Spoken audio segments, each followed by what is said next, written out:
the perfect home on the planet. This video is purely for entertainment and does not infringe on copyrights or laws. The rights to the novel and image belong to the original author. We do not claim ownership. Don't like waiting and want to listen to this fanfic in full now? Subscribe to our Patreon, where you'll find the best fanfics. Chapter 151 Elements of Recruitment. Feiyu, do you need anything else? Shang Tanan asked, turning around to find no one around. He looked again and saw Feiyu at the end of the aisle, tiptoeing to pull out merchandise from the second shelf. Let me do it. Shang Tanan hurried over to help. Seeing it was a cleaning smock, he smiled. I forgot about that. Get another large size for you, Feiyu instructed. Okay, Shang Tanan did as he was told and took one for himself, asking, is that about it? Do you need anything else? Feiyu reached out and flicked the contents of the basin with her fingers, then gave the final word. Alright, let's go back, Shang Tanan responded, automatically carrying the overflowing basin.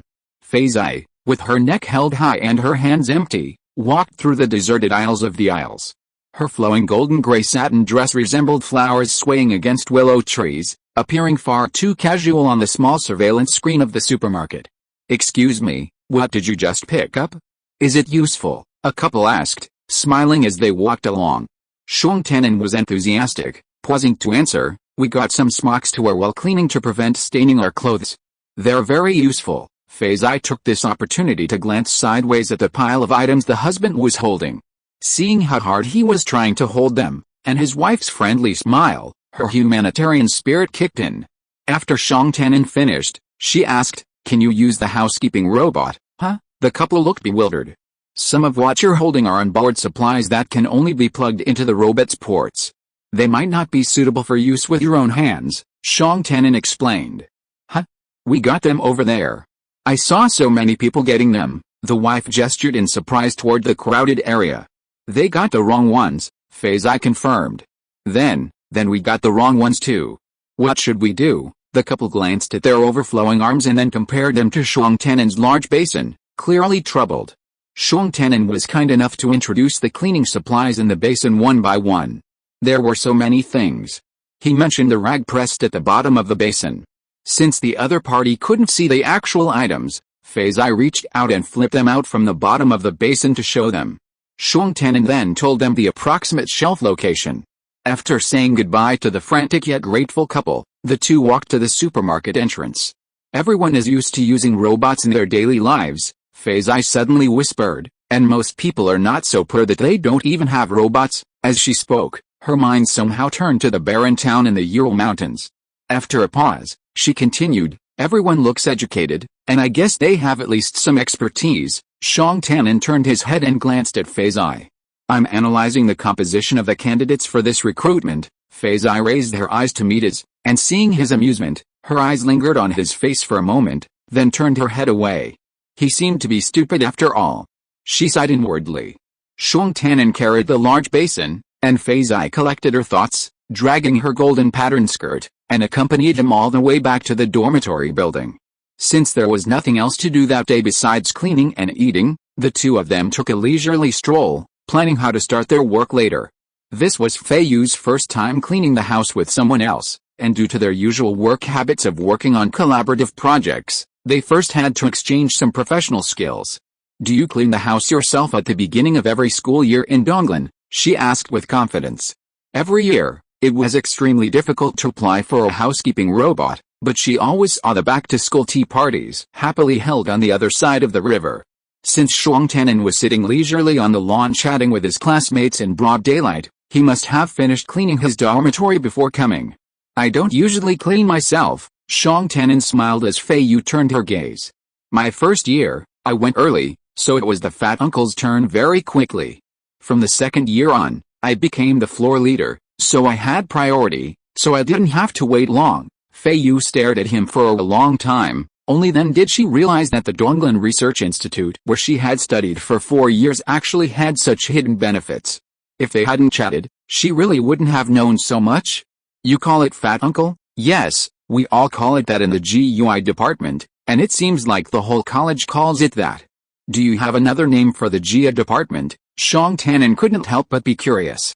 Feiyu thought about it, but couldn't be sure. Maybe it's also called Fat Uncle, I don't know. Shang Tanan glanced at her and felt like laughing. He couldn't help but think of her living in a small building by herself before school started. She took out a chair and sat alone downstairs with great dignity, guarding the gate and enjoying the breeze. The people on the other side of the river complained about Fat Uncle so many times, sometimes quite loudly. She waited for Fat Uncle across the river, not knowing that Fat Uncle had this nickname. The wind didn't carry any of their words to her, so that she could know a little bit about the interesting gossips among the students. Shang Tanan guessed that Feiyu must have had a very lonely 4 years at Zhonglan College. Every time he went back to Kiwei's place, he never saw any classmates or friends from her place. Looking at Feiyu again, it seemed that she had only just realized it, which made him want to laugh even more. There is no mistake in the content of the song, just take a look at the 69 book bar.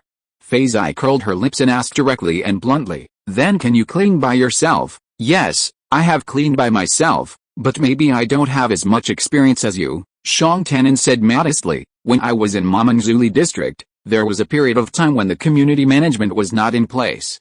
There was a problem with the energy supply of the housekeeping robot, and it was not repaired for a long time. The community distributed manual labor protection supplies as compensation, and Grand Molly and I did manual cleaning for a month." "You have enough experience," Feiyu nodded.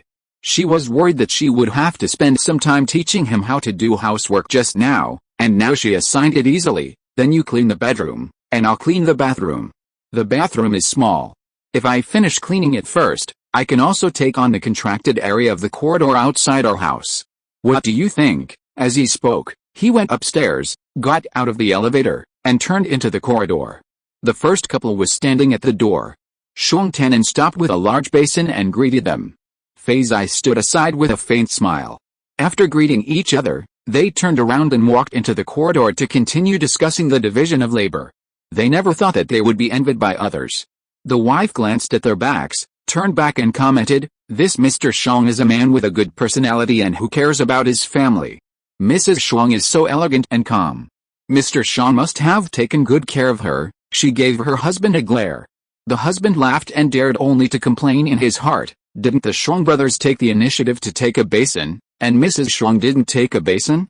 Didn't she also take a little when they picked up the things themselves?" If his wife was just like Mrs. Shang, standing beside him, saying little and smiling lightly, and didn't seem to be able to accumulate strength, he would naturally have to take everything in his hands and be the backbone of the labor. Chapter 152, Our Mortal Family. It wasn't just the family at the end of the corridor who envied Shang Tanan and Feiyu. Mrs. Gu, who lived across the street from Shang Shuang, was also envious. She waited for a long time until Mr. Gu came with a small bag of cleaning supplies and was about to start. However, she became anxious and irritated while reading the instructions. She had no idea how to start. It was a pity that Mr. Gu just stayed on the sofa, saying he was tired and needed to take a breath. Meanwhile, Mrs. Gu stepped out of the door, hoping to ask someone for advice, when she saw the Shang couple returning home. She glanced over and saw Mrs. Shang as elegant as she had been when she left. Mr. Shang had a large basin in his hand, and the contents were much more than what Mr. Gu had brought back. "Mr. Shang and Mrs. Shang, you are back." "I am back, Mrs. Gu, you are busy." Shang Tanan was not very good at chatting with women. He greeted them politely and smiled. He turned around and opened the door of his house, and said in a gentle voice, "Feiyu, you sit down and rest first. I will clean first, and then you can take over and check for any omissions." Mrs. Gu listened to every word, thinking that Mr. Shang was very gentle and hard-working. Just then, Mr. Gu heard the sound at the door. Mrs. Gu turned around and saw her husband walking out with his hips raised. His eyebrows and eyes were not as depressed as he said before. He greeted the Shang family in a loud voice. She smiled on her face, but she was angry in her heart. The difference between the two husbands was huge. Mrs. Gu and the Shang family in the opposite house saw each other every time they looked up and down, and she found some patterns in their lives. Every day, when the alarm clock sounded, she would get up with Mr. Gu, even earlier than him, because she would wash and dress thoroughly before sending him out, holding the doorframe and asking him about his well-being and giving him some advice. But she never saw the wife of Mr. Shang from the opposite house come out to see him off. Every day, without fail, she would only see Mr. Shang step out of his room, look inside, and quietly close the door. Mrs. Shuang would always appear when it was almost time for breakfast. In the evenings, the men generally came home later than the women. The women of each family would always go out to look, or simply chat with each other in the corridor while waiting for their husbands, but Mrs. Shuang from the opposite house would never come out to greet Mr. Shuang. But Mr. Shuang was still very kind to Mrs. Shuang, speaking softly and with a permanent smile on his face. Mr. Gu was also kind to Mrs. Gu, but Mrs. Gu took care of Mr. Gu inside and out. Now, seeing that Mrs. Shuang seemed to have it easy, she envied her. Mrs. Gu had already secretly considered the Fei couple next door, Shang Jia, to be a perfect match. She believed there was no harm without comparison, and after the comparison, she considered herself and Mr. Gu to be life partners. Today was the first day off since the conscripts had arrived at Camp Karachi from all corners of the alliance. Everyone was curious, looking around, observing the surroundings, the people, and looking for opportunities to interact more. The hallway was bustling with activity, and the other wives had noticed Shang Jia as they came and went. Fei Zai and Shang Tannen's house was usually busy with drills and work, and Fei Zai didn't like to be around people. The two hadn't been seen hanging out together, so they kept a low profile on the same floor. One day, the two changed into casual clothes, left the house side by side, and returned side by side. It was then that the women in the neighborhood realized that Shang Jia and Shang Jia were a perfect match, seemingly tied together whenever they had free time. Every household left their doors open to clean, and Shang Jia was no exception. Observed again by the neighboring wives, the Shang family, both donning matching cleaning smocks, moved about their small dormitory, working in unison. Mr. Shang, even asking his wife with a smile how to sweep and whether they were doing a good job, was truly gentle and humble. Mrs. Shang, Mrs. Shang, excuse me, but did you get those clothes from the Life supermarket? Or the clothing department? Feiyu, fully dressed in smocks and a hood, revealing only her eyes, was wiping the legs of a sofa. For some reason, Shang Tannen hadn't adopted her method of assigning the work. She'd actually divided the workload roughly evenly, based on size and difficulty, which was quite fair. He insisted on doing the first pass, letting her do the second, or even splitting the work up front and back. Feiyu didn't usually argue for such meticulousness, so she followed Shang Tannen's instructions, following behind him on the second pass. A voice at the door made her stand up and turn her head. She didn't recognize her, but she looked familiar. She must be a woman from one of the families on this floor. Life supermarket, she replied. Oh, thank you. You are so good at sweeping, the female relative standing outside the door admired, then complained, I only learned manual cleaning in the hands-on class in junior high school, and I have forgotten everything a long time ago. I don't even know how many things to take. My husband can't do it either. Shang Tannen was in the bathroom. He heard voices outside and was about to go out. After thinking for a while, he continued to paint the wall, only paying some attention to the outside. After a while, he didn't hear any voices. He put down the wall brush and walked out. He saw Feiyu put the large basin of cleaning supplies at the door and squatted with his back to him. The female relative who came to visit was squatting in the corridor. The two of them were looking at the large basin. That's about it, Feiyu said. Wow, you are so thoughtful, the female relative said, looked up and saw Shang Tannen, pursed her lips embarrassedly, and seemed to want to stand up. Shang, Feiyu also turned her head and looked back. Hello, Mrs. Fan, Shang Tannen said with a smile. You guys chat. Mrs. Fan wanted to stand up, but she didn't. She continued squatting and looked at the dazzling array of cleaning supplies in the basin. Suddenly, Mrs. Gu from the opposite house, Mrs. Yin from the left next door, and Mrs. Jie from the right next door came over after hearing the noise. There were a lot of women squatting in front of the door of the merchant's house. Shang Tannen took a look at the hem of Fixu's coat and the edge of her skirt with flowing gold patterns on the ground. He wanted to remind her but swallowed his words and retreated to the bathroom to continue painting the wall. On this day, the corridor dust remover that the merchant had brought was borrowed by several families and passed around. On this day, the neighbors came and went. And the women had a good impression of the merchant. Mr. Shang was in charge of the affairs inside and outside with a smile. Mrs. Shang didn't say much and felt protected like a new bride.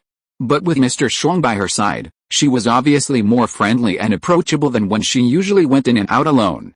Everyone commented in their hearts that the Shang family men were gentle and moderate, while the Shang family women were a little introverted and reserved. They were all cultured and cultured, quiet people. Did you enjoy the meal? Shang Tanin put down the cutlery and looked at Feiyu. This was the second formal meal they had eaten together since they knew each other. The first one was at Feiyu's house, separated by a long table and flowers, so quiet that only the sound of knives and forks remained. Not bad. Feiyu's meal in the lobby was inevitably a bit noisy, but the restaurant at the Qi camp had a very rich menu and the charges were surprisingly cheap, which saved a tiny amount of money from their family's public account. She was very satisfied. Let's come again on our next day off, okay? Shang Tanin said with a smile, and stood up to help Feiyu pull out a chair, and the two walked through the lobby. Several men in plain clothes were sitting around a table. One of them raised his glass and looked up to see a woman in a skirt with flowing golden patterns walking towards him.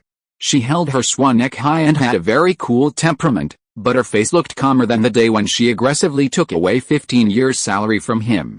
He narrowed his eyes slightly and looked at the person walking side by side with her.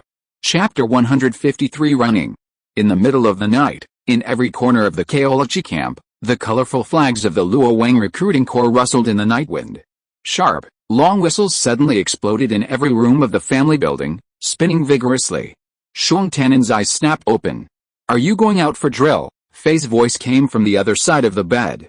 Shang Tanin, no. Shang Tanin rolled over and sat up, immediately touching the communicator to turn on the light remotely. The light won't turn on. Fei's voice, still lying in bed in shock, jumped up quickly, also touched the communicator, and turned on the door access control. Sure enough, it was as expected. The door can be opened. As she spoke, her finger had already slid up, and the door automatically moved open. The emergency light in the corridor outside cast a faint green light, and the long whistles in the corridor became louder. Now, combined with the sounds in the house, the pitch was so high that it made people's hearts burn. Fei, close the door and get dressed. Shang Tanin stepped out of his sleeping bag and rushed to the wardrobe. With a little light from the crack of the door, he quickly took out his war clothes from the left. He hesitated for a moment, then reached out to touch the right half of the wardrobe. I'll get you clothes, I'll do it myself. The voice was right next to Shang Tanin, and Fei rushed over. The door just closed, and the room was pitch black. The two stood shoulder to shoulder in front of the wardrobe. Before they could move, the long beep suddenly stopped, and they couldn't help but look at each other in the dark. Everyone, please pay attention. This is an emergency evacuation order. This is an emergency evacuation order. Everyone must evacuate the building within 5 minutes. Take your personal belongings, and evacuate immediately. Those who don't have time to pack must ensure that others evacuate first. Remember, there are only 5 minutes. The broadcast was repeated for the second time. Fei, can you see? Hurry up and get some clothes to put on. Shang Tanin quickly arranged. You go to the bathroom to put on. I'll pack our things. Don't worry, there's still 5 minutes. Fei hurriedly picked up a piece of clothes from each pile, hugged them into a ball, and asked, is this real or fake? Seriously, in the darkness, Shang Tanin didn't care anymore, and hurried to the luggage rack, avoiding it slightly. He put on his coat in no time, and looked at Fei again. A dark figure was already approaching the bathroom. Shang Tanin was more meticulous. He was still thinking about Fei's long, floor-length nightgown. As he unpacked his travel bag, he reminded her, be careful not to trip. Feiyu was quite efficient. She took off her nightgown and threw it on the ground. Once she was dressed, she didn't even bother to wash up. She immediately ran out. Anything else? I'll collect it. I've cleared out the closet. Shang Tanin stood up and slung his bag over his shoulder.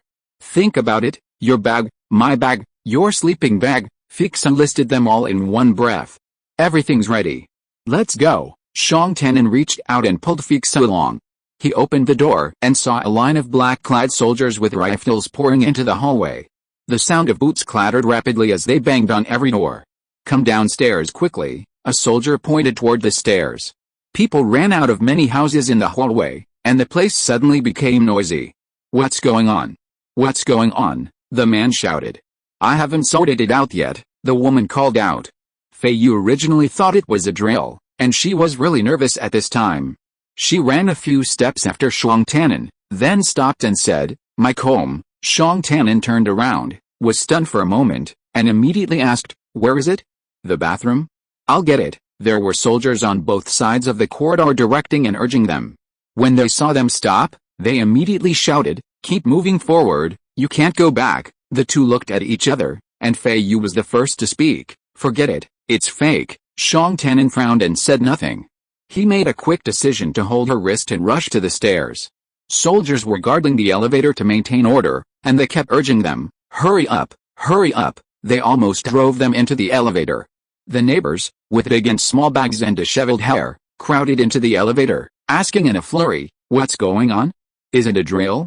Or is there really a problem with the building?" No one could answer. Feiyu clung to Xiong Tannen and heard him hurriedly instruct amidst the chaotic voices, "We'll have to keep up with everyone later," she hummed, then came to her senses. "Give me one, otherwise you won't be able to walk fast." "No need." Xiong Tannen had barely finished speaking when the staircase door opened.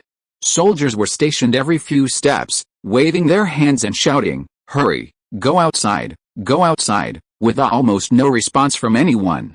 Outside the building, under the searchlights, military vehicles whizzed by continuously, and entire decks were dumping emergency bags at low altitude. A large number of soldiers rushed in from the other direction. "Where are we going? What's going on?" someone asked in panic. "One person, take one, and keep up," the soldiers shouted, helping to pass the emergency bags over.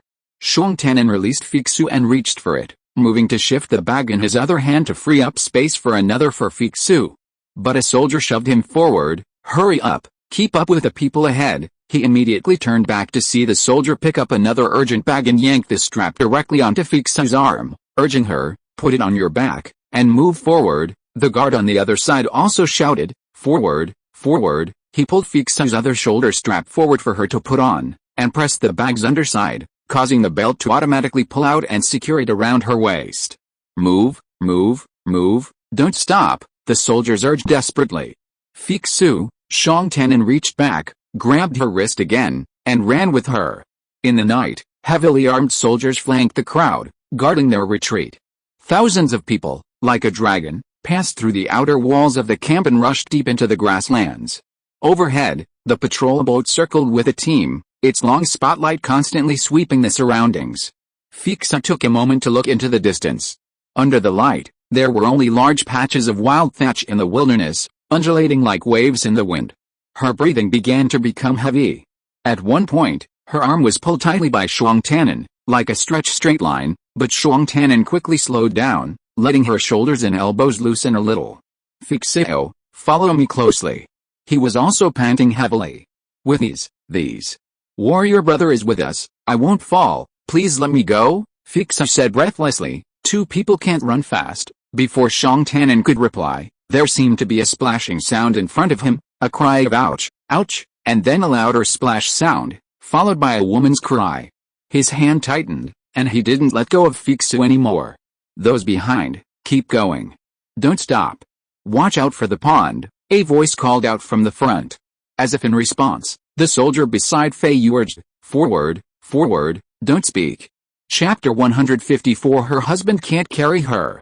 A patrol boat hovered not far ahead of them, illuminating the area below with a brilliant white light. As Xiong Tannen pulled her along, Feiyu leaned forward to peer over. She saw what looked like 3 or 4 people gathered there. Unsure what was happening, the others in the queue moved around them. With a loud splash, mud and water splattered everywhere. "Watch out for the water," Xiong Tannen warned, and together they waded into a shallow marsh. Feiyu's entire calf didn't even reach the water. She struggled to pull her feet up, not caring about her boots. In the midst of her busyness, she glanced at the few people who had paused beside her. A woman's body was half limp, her hair mixed with mud and stuck to her cheeks. The black-clad warrior held her arm tightly, as if she had just been pulled out of the mud and water. She was crying in panic. "I sprained my ankle, it hurts, I can't run anymore, what should I do? Can you hold on? Can you hold on?" A man, wearing the same war clothes as Xiong Tannen and carrying several bags like Xiong Tannen, asked anxiously. "You go forward," the soldier waved his hand. "I'll carry the lady, I'll carry you, I'll carry you," the man said hurriedly, but he didn't know what to do with the bags all over his body. He paced there subconsciously in his anxiety. But the slightest movement made the mud and water below him. The soldier said quickly, "Give me all your bags." Hey, Feiyu followed Shuang Tanan and walked a few steps forward when she heard screams from the diagonal back. There was a loud splash. She looked back and saw that the man and his wife had both fallen into the pond. The man was fine.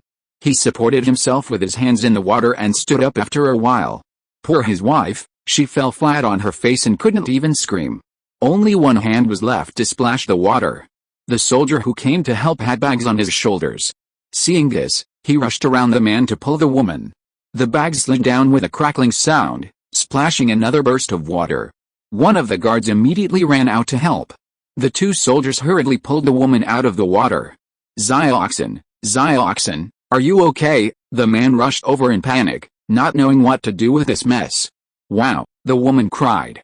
Immediately, the soldiers on either side of the escort shouted commands loudly, drowning out the woman's sobs. Follow, follow, watch your step, forward, watch your step. Feiyu was pushed by the soldier next to her. The soldier controlled the force well, probably just wanting Feiyu to stop watching the fun. Sir, are we doing an exercise? Feiyu asked. After a second, the soldier didn't reply. Since she was a child, Feiyu had only simply responded to others, and rarely encountered someone deliberately ignoring her. She was embarrassed and suffocated.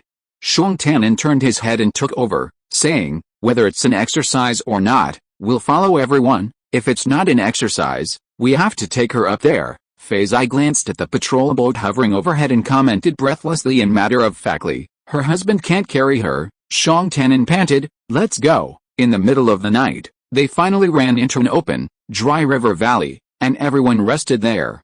Shuang Tanan took off the bag and let Feiyu sit on it. Take a break. Are you tired? Yes. Feiyu was sweating profusely. She looked at Shuang Tanan squatting on the ground. Opening the emergency bag, taking out a blanket and handing it to her. She couldn't help shaking her head. Don't take it out. What if we have to run again soon? Wrap it up first. It's cold at night. Shuang Tanan turned his head and glanced at the soldiers who were resting in the outer circle, and comforted them. Not yet. As the two were talking, they heard sobbing sounds coming from nearby. The sound became louder and louder, and they couldn't help but look over. I'm not going. A woman also sat on the bag like Feiyu, with her upper body lying on the legs of her husband opposite her hair scattered and covering her entire face, crying and repeating, I'm not going. Don't cry, be quieter. The husband lowered his voice to comfort her, repeating the same few words over and over again, but there was no effect at all. His wife was still sobbing. Why is it like this? Why is it like this? I'm not going.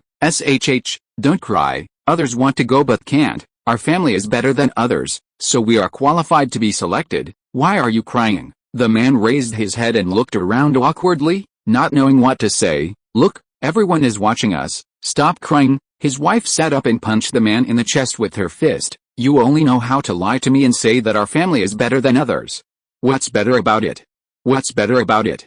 Your own parents are gone, and you have no worries. Even if you call me, I can't see my mother. Where's the child? The woman whimpered, and the crying voice that was about to disappear came out again. I don't want to give birth to the child in Luoyang. I don't want to run around in the wild with the child in my arms in the future. How could it be? How could it be? The man really didn't know how to comfort her, and he was embarrassed to hug his wife in public.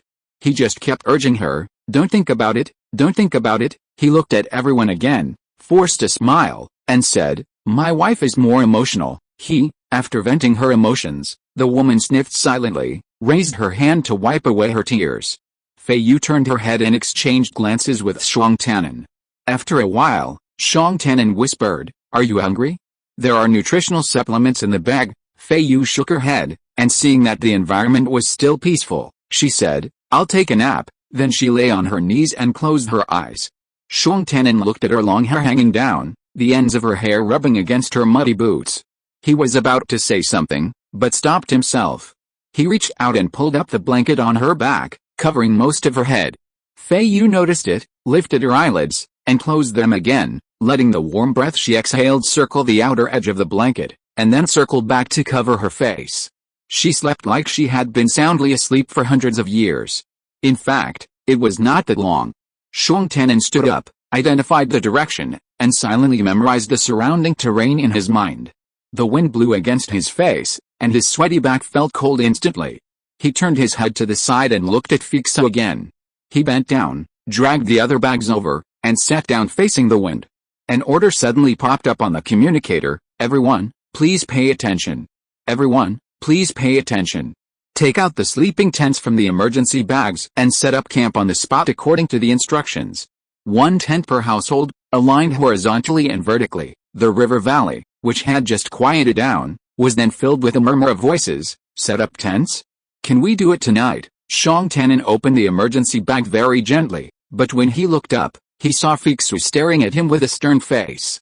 He was startled, but smiled. Awake? Tell us to set up the tents now. Feiyu turned his neck for a long time before looking around. Many people had already stood up and moved.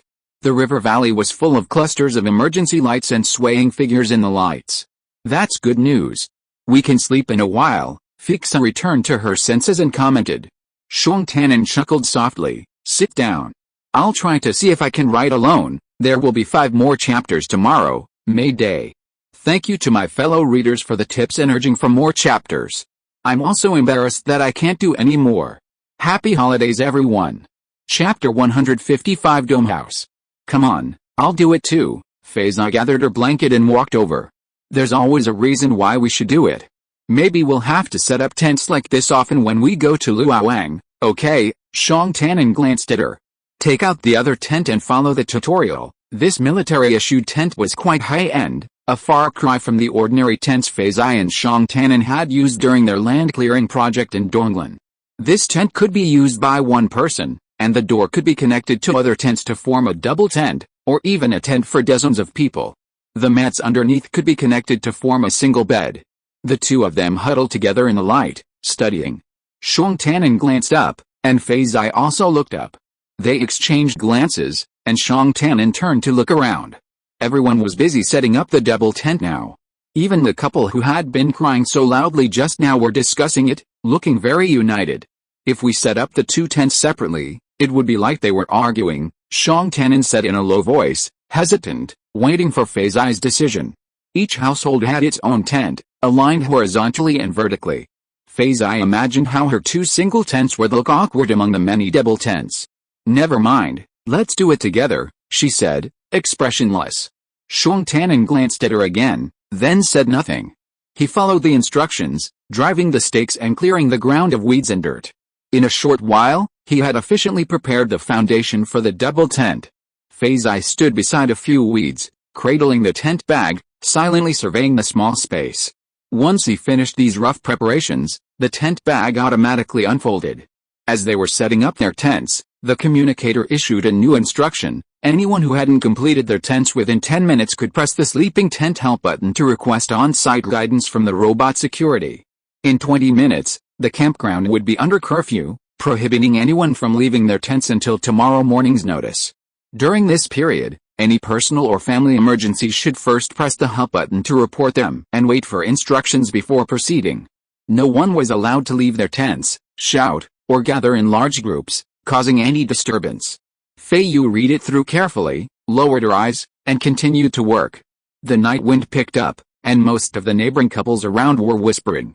What does this mean? We can't move around. I told you to rest, so you rested. Didn't I say you were sleepy? How could you move around? Not being able to move and not wanting to move are 2 different things. Do you understand? I understand, I understand, I understand. I'm almost exhausted from running today. What if I get sick in the middle of the night? It's out in the middle of nowhere, and there's nothing to provide except tents. It's only a little while left. We'll just have to make do. If anything comes up, can't we report it and have it resolved? Report, wait for you to report. Will I still have time? You're sleeping so soundly? The wind carried the neighbors' low laughter. Feiyu and Shang Tanin were the quietest, working silently with their heads down. Both were quick and focused, and in a short time, they had successfully set up the double sleeping tent. Feiyu stood up and walked around her newly built dwelling, touching the smooth curved dome of the tent. She glanced around and realized her family was one of the most efficient in the surrounding area. Other families were still dismantling and reassembling. She walked back, her boot tip pausing right under the nose of Shang Tanin, who was squatting at the doorway. Are you done, Shang Tanin? the head of the household, was connecting him and Feiyu to the security system of the sleeping tent. "Okay, you can go in," he said, looking up and grabbing 2 quick bags beside him. He stood up and said, "I'll get the other 2 bags." Before he finished speaking, Feiyu bent down and lifted their 2 large bags in each hand. With her arms flexed, she stood before him like a strong man. He opened his mouth, smiled gently, and led the way into the tent. With just one glance, he could see the entirety of the 2-person tent. It was cramped, even smaller than the dormitory bedroom they had slept in the previous half of the night. The light inside the tent glowed warm yellow. Through the curtains, she could see the trees and grass swaying in the wind within a meter, making the small dome seem cozy and peaceful. Can't the outsiders see in? Feiyu was worried about this kind of military tent. No, what about internal surveillance? I don't think they're allowed. Feiyu glanced at Shuang Tianan and said nothing. They had already discussed this question in the dormitory, and it was just a waste of time to ask again. Shuang Tianan was more knowledgeable about artifact systems than she was. If he didn't have strong doubts, she would just go along with it. After all, the conscription office wouldn't be so shabby. Feiyu, carrying 2 bags, walked to the seam in the center of the dome. "Which side do you want to sleep on? You choose first." Shuang Tianan was always easygoing. Feiyu didn't refuse. She stepped aside and stood to the left of the seam. She put her bag down and reached over to Shuang Tianan's. "Here, yours," she instructed. "Give me one of the emergency bags in your hand." Shuang Tianan handed her the same thread as he said. There were 4 bags in total, and she quickly divided them up. Feiyu didn't say anything else, but opened the luggage bag and spread her own sleeping bag on the mat.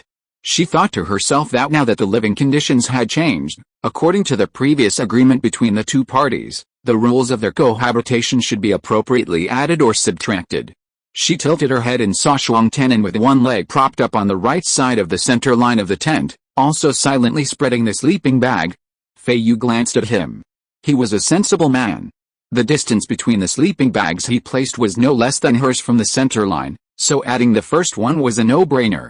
Even so, it was still crowded. Who said this little dome was small? Feiyu was also a sensible person. She sighed and accepted the current reality without any difficulty. "Feizai, your clothes." Shuang Tianan had put his sleeping bag in order and looked up to see Feizai staring at him intently. He waited, but she didn't say anything. So he pulled a small stack of women's training jackets from his bag and handed them to him across the center line, explaining, "I was in a hurry to pack earlier and accidentally stuffed them in my bag, thank you." Feizai took it calmly and stuffed it directly into her bag. She rummaged through it again and picked up an item with her index finger. "Yours." "Sorry, I was in a hurry, it's inevitable," Feizai said nonchalantly. Thinking about the previous scene, Shuang Tianan had even packed all their clothes in the bedroom, but she had completely forgotten her usual imitation comb. She secretly made a note to herself and made sure not to make that mistake again. After everyone put their clothes in their respective places, Shuang Tianan stood up and went to the door to put on his boots. "I'm going outside to get some fresh air." "You go to bed first, curfew is about to start." Feizai was surprised. "It's okay, I'll come in later." "Do you feel stuffy here?" Feiyu's eyes kept darting around Shuang Tianan's face. "Let me check the ventilation settings of the tent." "I feel fine." If you're listening to this novel on a channel other than Fanfic World, it means they downloaded and uploaded it without effort.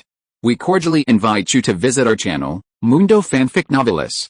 There you'll find the original version of this story and you can explore many other novels of various genres.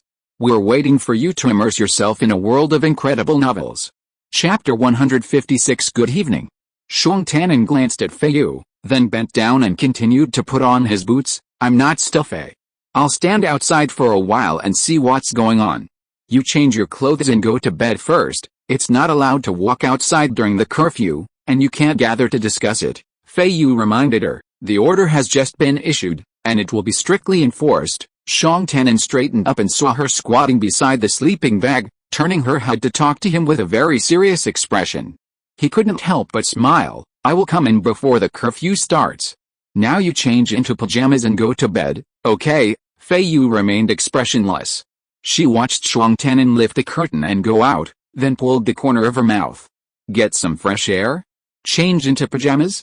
She just understood what he meant. They moved to a small tent in the middle of the night. Although it was smaller than the original dormitory, it had a separate bathroom. Now the walls were empty, and there was only this room for undressing and changing. Shuang Tian'an thought earlier than she did and made an excuse to avoid it in advance. He was a very meticulous person. Feiyu thought that people who study systems think about problems comprehensively and are used to constructing plans in advance. Then she compared herself to herself. She specialized in the field of scene simulation and was used to countering each move with a countermeasure. She could learn a little from Shuang Tian'an's strengths when necessary. However, he was also a very tactful person. Feiyu stared at the silhouette of Shuang Tian'an outside the tent and added this to her evaluation of him. Thinking again, if he were to teach and guide others, he might be embarrassed to point out their shortcomings and ask others to be sensitive enough. She was not sensitive. Feiyu raised her eyebrows and for some reason, she felt like laughing. He asked her to change clothes, but luckily he could say that he wanted to go out for some fresh air. Feiyu opened her luggage bag with a bang, her hand paused, and she found another mistake. The pajamas she wore in the middle of the night were missing, most likely left over in the dormitory. She couldn't get them back, so she had to throw them away. Feiyu didn't feel bad about her clothes. She was summarizing her performance in the retreat in the middle of the night, remembering her strengths and weaknesses, and casually took out her long silk pajamas. She looked outside and saw Shuang Tian'an standing with his back a few steps away from the tent, as if admiring the night view. She turned off the lights, stared at his back, and changed into her training clothes in the dark. It's not that she was worried about him, it was just to give her eyes a place to rest. In the night in the forest, the dome houses of various families were built one after another, and lights were lit here and there, forming a continuous and mighty one. Shuang Tian'an stood guard outside the curtain door, looking out, but he couldn't see the end for a while. He slowly breathed in the fresh air, and suddenly it occurred to him that the large number of soldiers who had just escorted their retreat had disappeared without a trace. He couldn't help but feel strange, and subconsciously looked around. "Sir, do you need any assistance?" He turned quickly and saw two sturdy men standing behind his yurt. A glance at them again, and his guard dropped considerably. He was about to speak. But then he glanced back at the dark and quiet tent inside, and spoke in a low voice, neither too loud nor too low, so that those inside could hear without panicking. "Excuse me, are you the auxiliary guards?" "Yes, sir." "You're standing outside. Do you need any assistance?" "No, thank you. I'm just standing by." He shook his head, but his eyes flicked to the side behind the mechanical auxiliary guards. There, 4 men were rustling through the grass, skirting the other yurts and heading in that direction. The 4 men suddenly approached, allowing Shuang Tian'an to see them more clearly. They wore the same uniforms as the retreating guards, but the collar and cuffs of the 2 in front had more colorful and elaborate piping, suggesting they were high-ranking officers. "Is anything going on here?" an officer asked, his eyes fixed on Shuang Tian'an. "Good evening, sir." Shuang Tian'an nodded politely. "I've set up the tent and came out to get some fresh air and cool down." "It's nothing. Have you received the curfew notice?" The officer had a solemn face, thin lips, and a slightly stern voice. As he spoke, he frowned and stared at Shuang Tian'an. "I received it." Shuang Tian'an smiled modestly. "Tian'an, who are you talking to? I told you to go out and pull some weeds. Have you finished pulling them out?" A clear and gentle female voice suddenly rang out from inside the tent. Shuang Tian'an paused and turned his head subconsciously. The curtain door was quickly lifted, revealing a person with long hair scattered on her shoulders. She wore a green training jacket and a long, soft, light yellow satin nightgown underneath. The wide skirt reached her ankles and was blown by the night breeze. With the dim light from the emergency lights outside, it was possible to make out her bare feet stepping on the mat in the tent. "My wife," Shuang Tian'an smiled hurriedly at the officers and soldiers, and said to Feiyu in a low voice, "Did you wake me up? It's cold outside, come in." Feiyu's eyes were clear and bright, and she glanced at everyone silently, without any sign of sleepiness.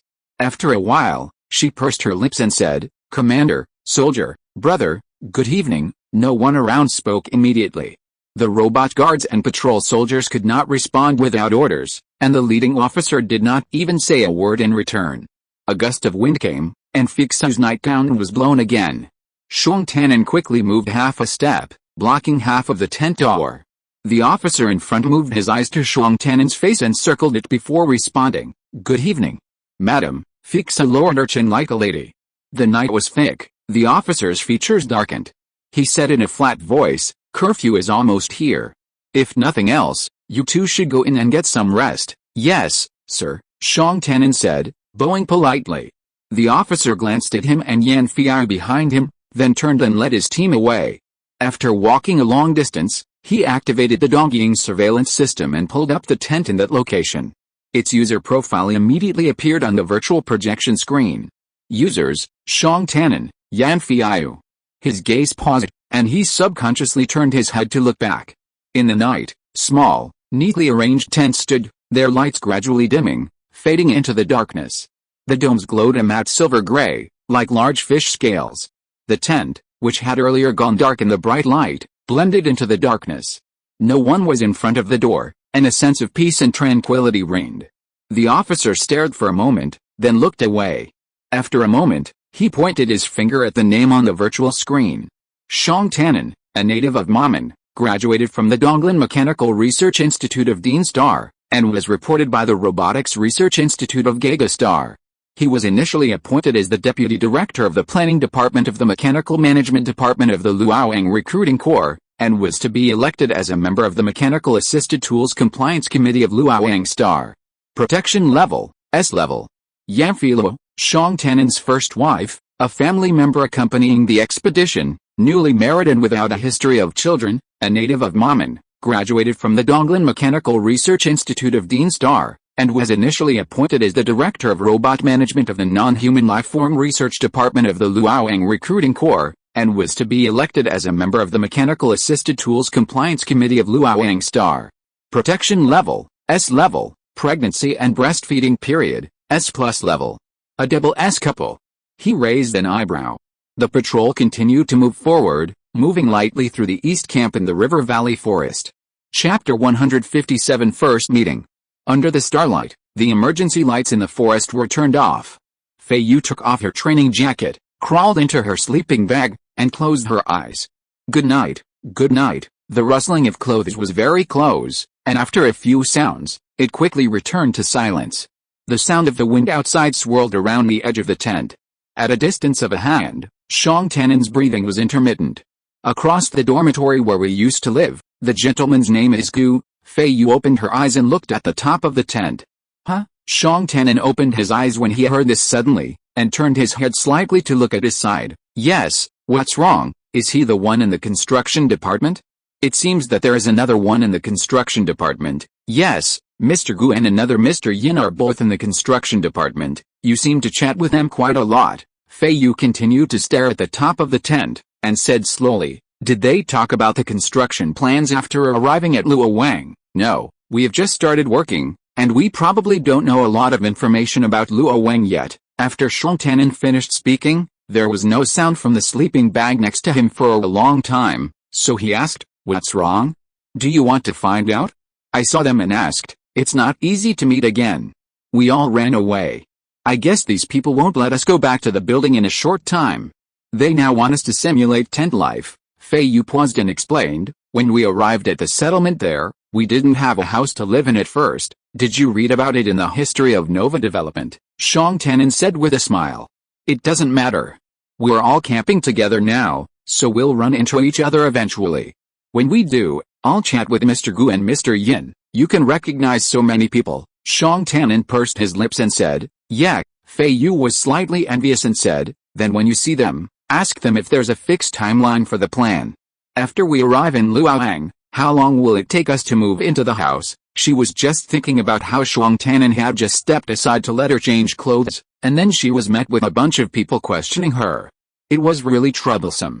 Owning a house of her own was now at the top of her list of material life expectations for Luoyang. "Okay, I'll ask when I see them," Shang Tanin said after a pause. "Luoyang may not be easy." "Yeah," Feiyu agreed.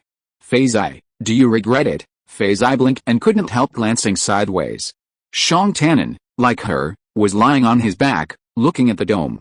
Feizi was used to the darkness in the tent and could even make out the lines of his nose. However, she couldn't make out his expression and didn't know what he was thinking. "What about you? Do you regret it?" she asked back, and after a pause she tentatively said, "My life has been a bit chaotic. I have no choice." Shang Tanin's words came from the darkness. After a while, He chuckled and said, "It's not that chaotic." Feiyu stared at the dome above her head, thinking about the word no choice. For a long while, Shang Tannen didn't hear any reply. In the corner of his eye, the outline of the sleeping bag next to him was motionless. He slowly closed his eyes and prepared to rest. Suddenly, he heard another vague sigh beside him. "The curfew is a bit serious.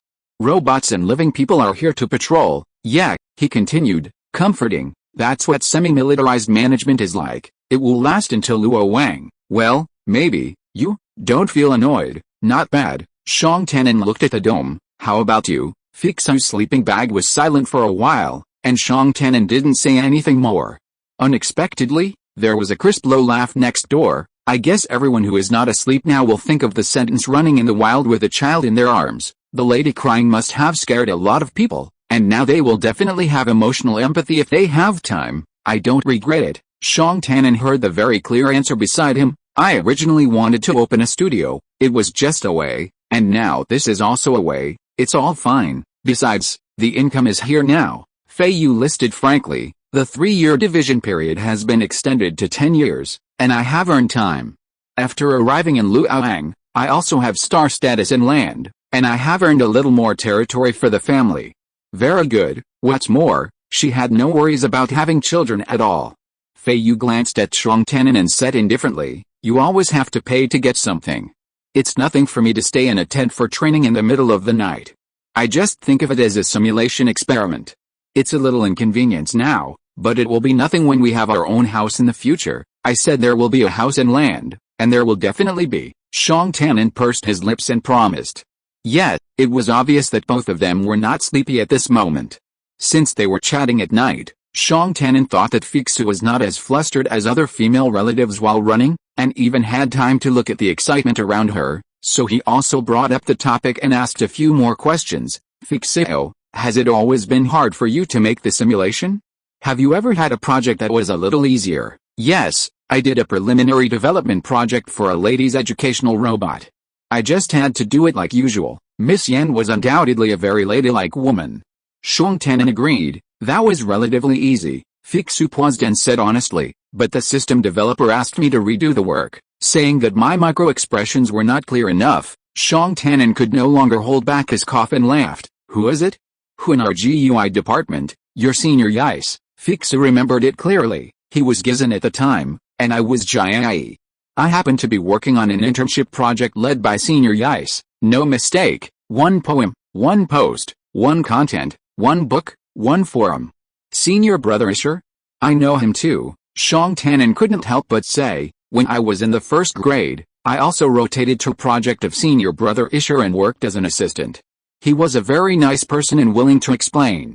We were still freshmen at that time, and many people wanted him to teach us. Oh, Shang Tannen smiled softly, and after a moment said, I haven't seen you come to our GUI department before. This is the only internship project in GUI department. Feiyu said, didn't we do a cooperative project with you later? Yeah. Shang Tannen also looked at the top of the tent, and couldn't help but think of the water sunflowers under the willows in the small river section.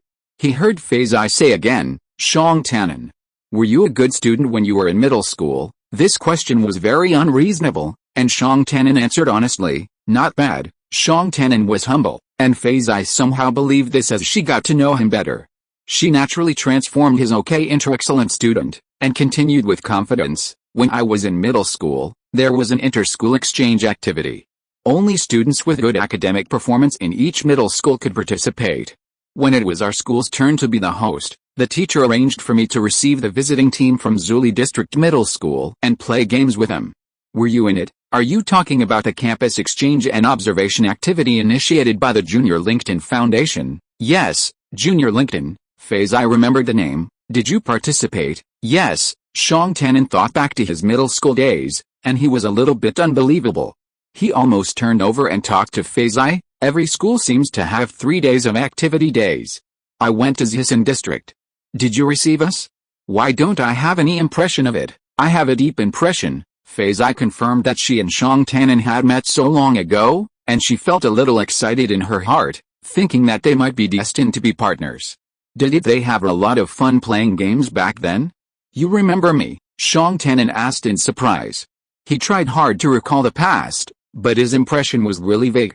He only remembered that the middle school in Zisan district was surrounded by lush grass, nestled in the mountains and by the water, and had a very precious paper ancient book library. Everyone lined up to enter and dared not even breathe, but he didn't remember the receptionist. It seemed that there were no particularly cold little girls back then. They were all very warm and kind.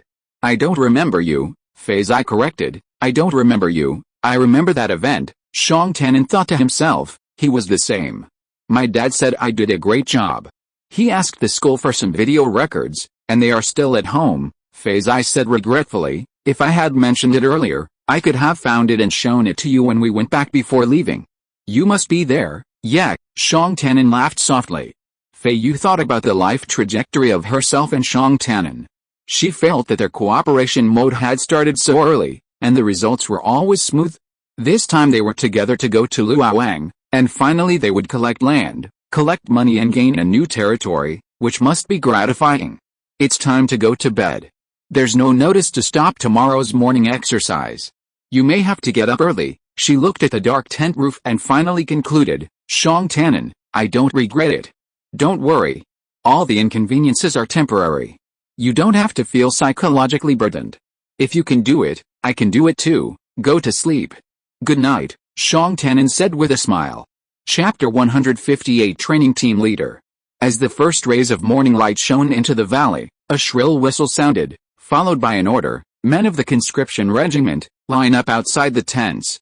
Men of the conscription regiment, line up outside the tents. Xiong Tannen sat up reflexively. A deep snort sounded beside him, and he subconsciously turned his head. He was startled. There was someone lying next to him at such a close distance. It would have been fine if they couldn't see him in the dark in the middle of the night, but now he could see him clearly, and he felt extremely uncomfortable. Feiyu was wrapped in a sleeping bag, sleeping on her back in a very proper manner. Her eyebrows were as serious as when she was awake during the day. One couldn't help but wonder if she was thinking about serious things in her dreams. However, her long black hair spread out under her head, and a few strands were even messy and arched, adding a bit of ridiculousness. At this moment, probably startled by the whistle, her eyelashes trembled slightly, and she was about to wake up. Xiong Tannen lowered his eyes and tiptoed to get out of the sleeping bag. Another command was shouted, attention, family members, attention, hurry up and line up, hurry up and line up. Feiyu, who had been lying quietly, sat up suddenly, and her speed surprised Xiong Tannen. Good morning, he said politely. Feiyu glanced at the source of the voice through the gap in her hair hanging down her cheek, and saw Xiong Tannen unzipping his sleeping bag and standing up. She replied woodenly, good morning, but anger rose in her heart. Why did the loud call for wake-up call have to be called twice? Could the whole family be woken up at once? Why did they have to do it in batches in such an inefficient way? She thought she had nothing to do the first time, and just when she was feeling relaxed and happy, she was startled the second time. It was a great mental damage. Xiong Tannen quickly rolled up his sleeping bag, squatted in a corner, and opened his emergency bag, saying, we haven't been told where to wash up.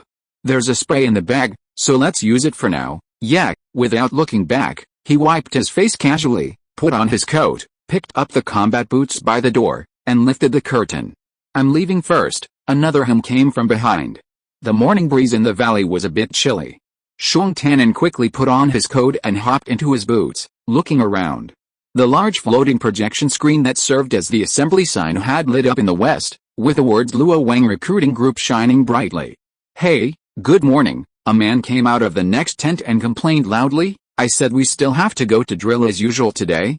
We just went to bed less than midnight. Xiong Tannen turned his head and replied, good morning, your wife doesn't let you wear boots inside. The man looked sympathetic and said, women are just cleaner than us. Xiong Tannen smiled awkwardly and glanced at the tent door. He thought that since this neighbor was talking so loudly, Feiyu would probably hear it. Wow, look, those soldiers didn't leave last night. They're all camped there. The men in the nearby tents came out one after another. Someone pointed in the direction of the projection screen and counted. They seemed to have 20 tents in a row. Below the projection screen with the assembly order, there was an open space. To the east of the open space were the rows of silver gray double tents where they were, and to the west of the open space were the continuous gray-colored large tents, which was a spectacular sight.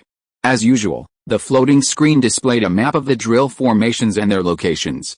Unlike usual, the words Luoyang Planet Guard appeared next to the blocks for Men's Team 1, Men's Team 2, and so on. Yesterday's designation for these soldiers was the Luoyang Planet Guard, someone exclaimed, suddenly realizing. They're going to Luoyang with us, and it seems they'll be training with us, too. The military and the people are truly one family now, someone remarked. Morning light shone. Guards filed out of the large gray tent in formations, their boots clacking the open ground in the river valley. The relentless vibrations struck like drumsticks, hammering at the heartstrings. Feiyu opened the curtain door, and a breeze brushed past her face, the green mist still lingering. She looked toward the source of the sound and saw a formation forming beneath the Luoyang Guard's floating logo. Another group of soldiers quickly dispersed to the positions of the various teams of the Luoyang Recruitment Corps. Hurry up, our training officers are waiting. The men's training formation was far away from the camp, unlike the family formation that was close to the edge of the camp. They shouted and ran forward, one after another through the camp, so dazzling. Feixu's eyes swept over and accurately caught a familiar figure among the group of people running in front. Shuang Tanin ran more than 10 steps, still worried. Feixu's last hum didn't sound crisp, and he wondered if she woke up and went out. He turned around and saw Feixu stepping out of her own tent and sticking her neck out to look at him. She was already dressed, and other women had also left the tent sparsely. You go, I'll close the door, Feixu said quickly. One of the etiquettes of living together is that the door control is everyone's door control, and everyone must be aware of it. Shuang Tanin nodded and went forward. The ladies of the neighborhood paused in their tracks at Feixu's warning. Several who had already closed their doors paused to double-check, which was quite amusing. There were no established paths through the tent area. Feixu blended in with the women, following them between the tents. She heard everyone's frantic greetings of good morning, and returned a few, swarming to the women's position. She thought to herself, this group of civilians had gathered like a ragtag army, and the aesthetics of the scene were far inferior to those of Luoyang's guards. This morning's exercises were different. Not only were they held outdoors in the Qi camp, but a speech from the military commander was also announced on a large projection screen before the exercises began. A row of young officers stood solemnly, with a slightly older general in the center, his uniform adorned with medals. He spoke with a resonant voice, "Hello everyone, we are the Luoyang Planet Guard. We will march to Luoyang with you. Protecting everyone's safety is our highest duty. Last night, we all conducted a retreat drill together and have begun to familiarize ourselves with each other. From today on, we are a large Luoyang construction group. We will eat and live together, continue to familiarize ourselves with each other, continue to adapt, learn from each other, and contribute to the great cause of Luoyang, Luoyang, Luoyang." The Luoyang Guard's phalanx erupted in a thunderous roar. Luoyang, Luoyang. The training officers of each team and group of the Luoyang Recruiting Corps followed suit. Luoyang, Luoyang. The men and women of the Luoyang Recruiting Corps echoed in unison. The valley was a scene of intense preparation. Gentlemen, first, let me briefly review last night's retreat drill. A record will be distributed to everyone shortly. Please review it after today's training. There will be suggestions for each person's shortcomings. The training sergeant from Shuang Tanin's men's second squad waved his hand and shouted, "Remember, the Luoyang Planet Guard is your iron backing, but brothers, you have your wives and families behind you." So, the sergeant took a deep breath and shouted the daily training slogan, "Strengthen yourselves, protect your families, and be loyal to the alliance." Luoyang, Luoyang, Luoyang, Luoyang. The entire squadron roared in unison. Luoyang, Luoyang, echoed throughout the valley. Louder, shout. Don't be so soft, Sergeant Su from Group 4 of Women's 3rd Squad, maneuvering the troops, shouted from time to time. Feiyu followed the instructions, raising her voice slightly. She felt that raising her voice so high would be inconsistent with the ideal width of a lady's voice and would indeed lose its beauty. But now, there was no time for being a lady.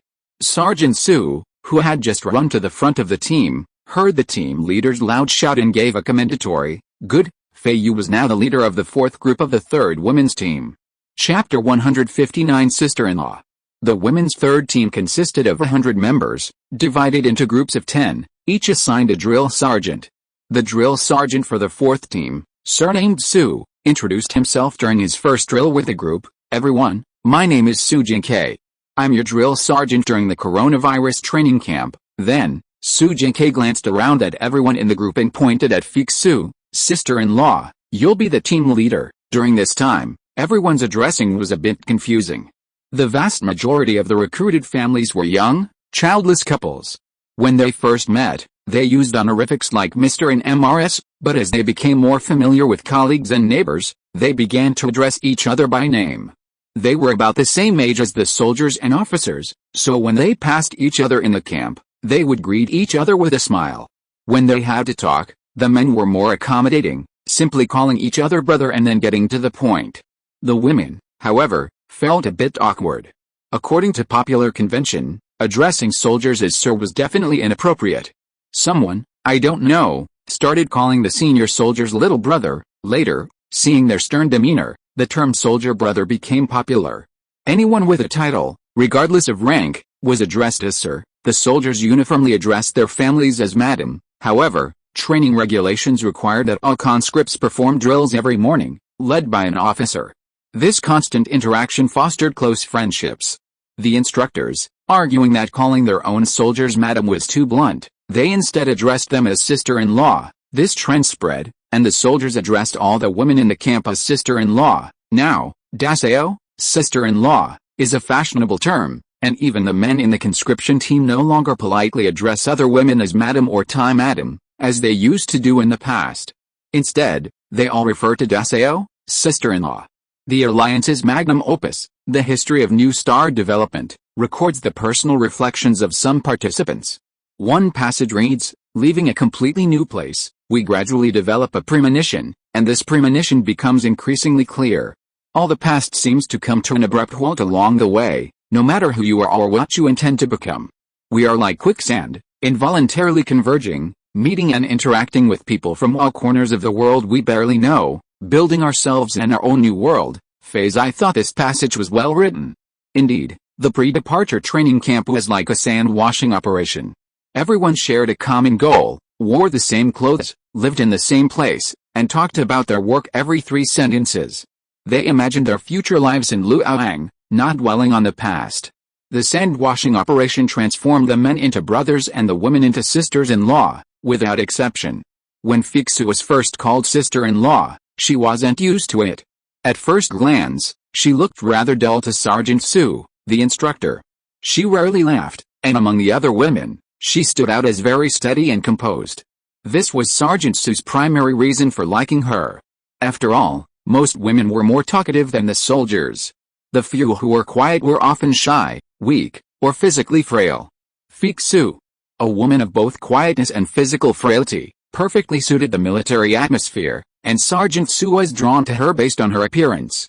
Feiyu's father had once told her that when she went out with a group, she should take on any official duties she could, but only decline if she felt particularly bothered, and avoid appearing aloof or cold. So, while she hadn't much interest in her classmates' cliques during her school years, she was willing to participate in any voluntary work offered by the class.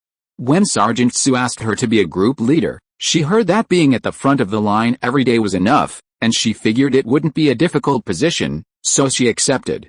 It was the first day of the chaotic retreat to the river valley. Following Sergeant Su's instructions, she led everyone from a corner of the valley, calling out to Luoyang as they ran up the mountain path. Sergeant Su was a kind man, perhaps understanding their hardship from the midnight training session the previous day, and had previously instructed her to slow down a bit. Feiyu, panting, did not push as hard as she could. The sun was shining through the mountains, and the birds were chirping and the flowers were fragrant.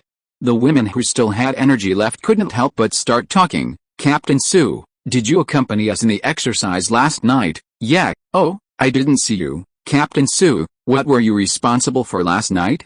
"Those soldiers of yours who came towards us were so fierce, it was really scary. The lady in the tent next to me happened to meet her training officer on the road.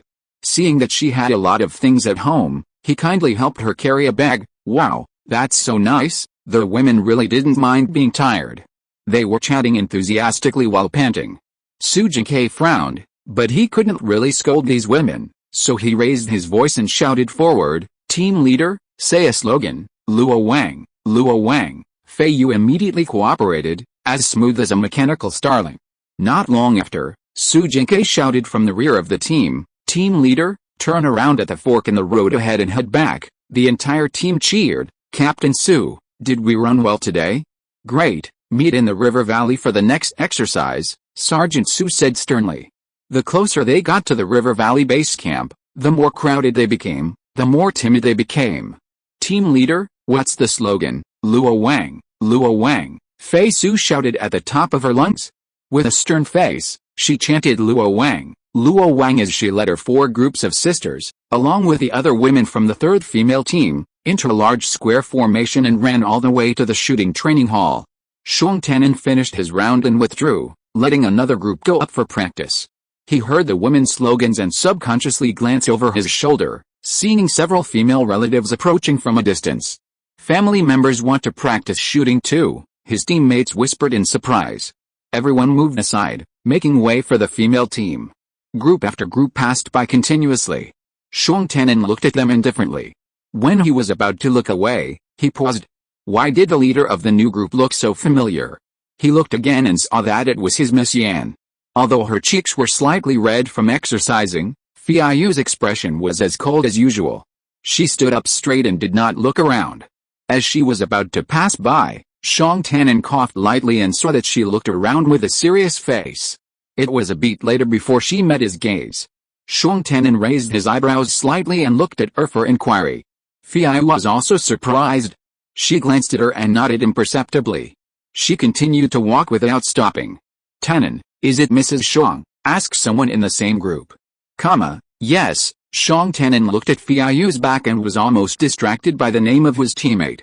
Su Jinkei gave the command, "Everyone, stand still." Count. Boots slammed to the ground in unison, and everyone spun around in unison. Feiyu shouted, "One." Shuang Tannen caught the same sharp, crisp shout among the many shrill female voices, and couldn't help but feel a mixture of amusement and annoyance. "It's over. With them like this, who among us will dare to argue again?" his teammates muttered. Chapter 160 Sharpshooter. This was the first time the women's team, the third, had practiced shooting, and it was also the first time any of them had ever handled a real military weapon. "Everyone, put on your gloves." "Wow," some of the women gasped excitedly when they were given gloves. Feiyu's team, the fourth, and the sisters from Team 3 shared the B shooting area. After putting on their gloves, they waited in the back row, watching Team 3's instruction first. "No noise, no whispering, pay attention to the movements of the people in front of you, and start studying first," Su Jinkei shouted. Feiyu looked up at the sky ahead. Each shooting area had a large projection screen, displaying the real-time status of each shooting position within the area. The large screens in each area of the shooting range were lined up in the air, and below, in the ballistic isolation zone, light bullets whizzed by, making it quite lively. She glanced sideways, silently thinking about Shuang Tannen's position just now, and glanced at the other large screens. She didn't see Shuang Tannen, but instead took a closer look at the demonstrations of the other team's instructors on the large screens. "Group 4, step forward," Su Jinkei shouted again, his voice rising. Shuang Tannen had just finished another round and, after stepping back, glanced at the women's shooting area. The women were densely packed, half in the front row, waiting to fire, while the other half seemed to have just stepped back, making it difficult to see clearly. He glanced at the large screen suspended in the air, but couldn't tell if Feiyu was among them, so he casually scanned the area. Overall, these family members were practicing shooting for the first time, so their movements were understandably irregular. After the first round, the results popped up on the screen, and many of the male team members, who were just watching, chuckled. The results in the women's area were abysmal, with scores of only 2 or 3 out of 5 being common, and even a dozen or so scoring nothing at all. Shuang Tannen, mindful of Feiyu's position as the group leader, deliberately glanced back and forth at the first shooter from the left in each group. After a few shots, he noticed that the first shooter in Area B had a remarkable performance among the women in the group. Remarkably, they had risen from around 3 points to a consistent 4 points within a few attempts. "Oh, a sister-in-law scored 5 points, someone said in surprise. On the large screens in the air of the Western women's team, the first shooting position on the far left of Area B suddenly flashed a bright orange-red color. The color of the full 5-point score is unique. Compared with the ordinary green score, it also has a small dynamic effect, which immediately attracts countless eyes. Shuang Tian'an was quite impressed. A round of shooting requires 20 practices.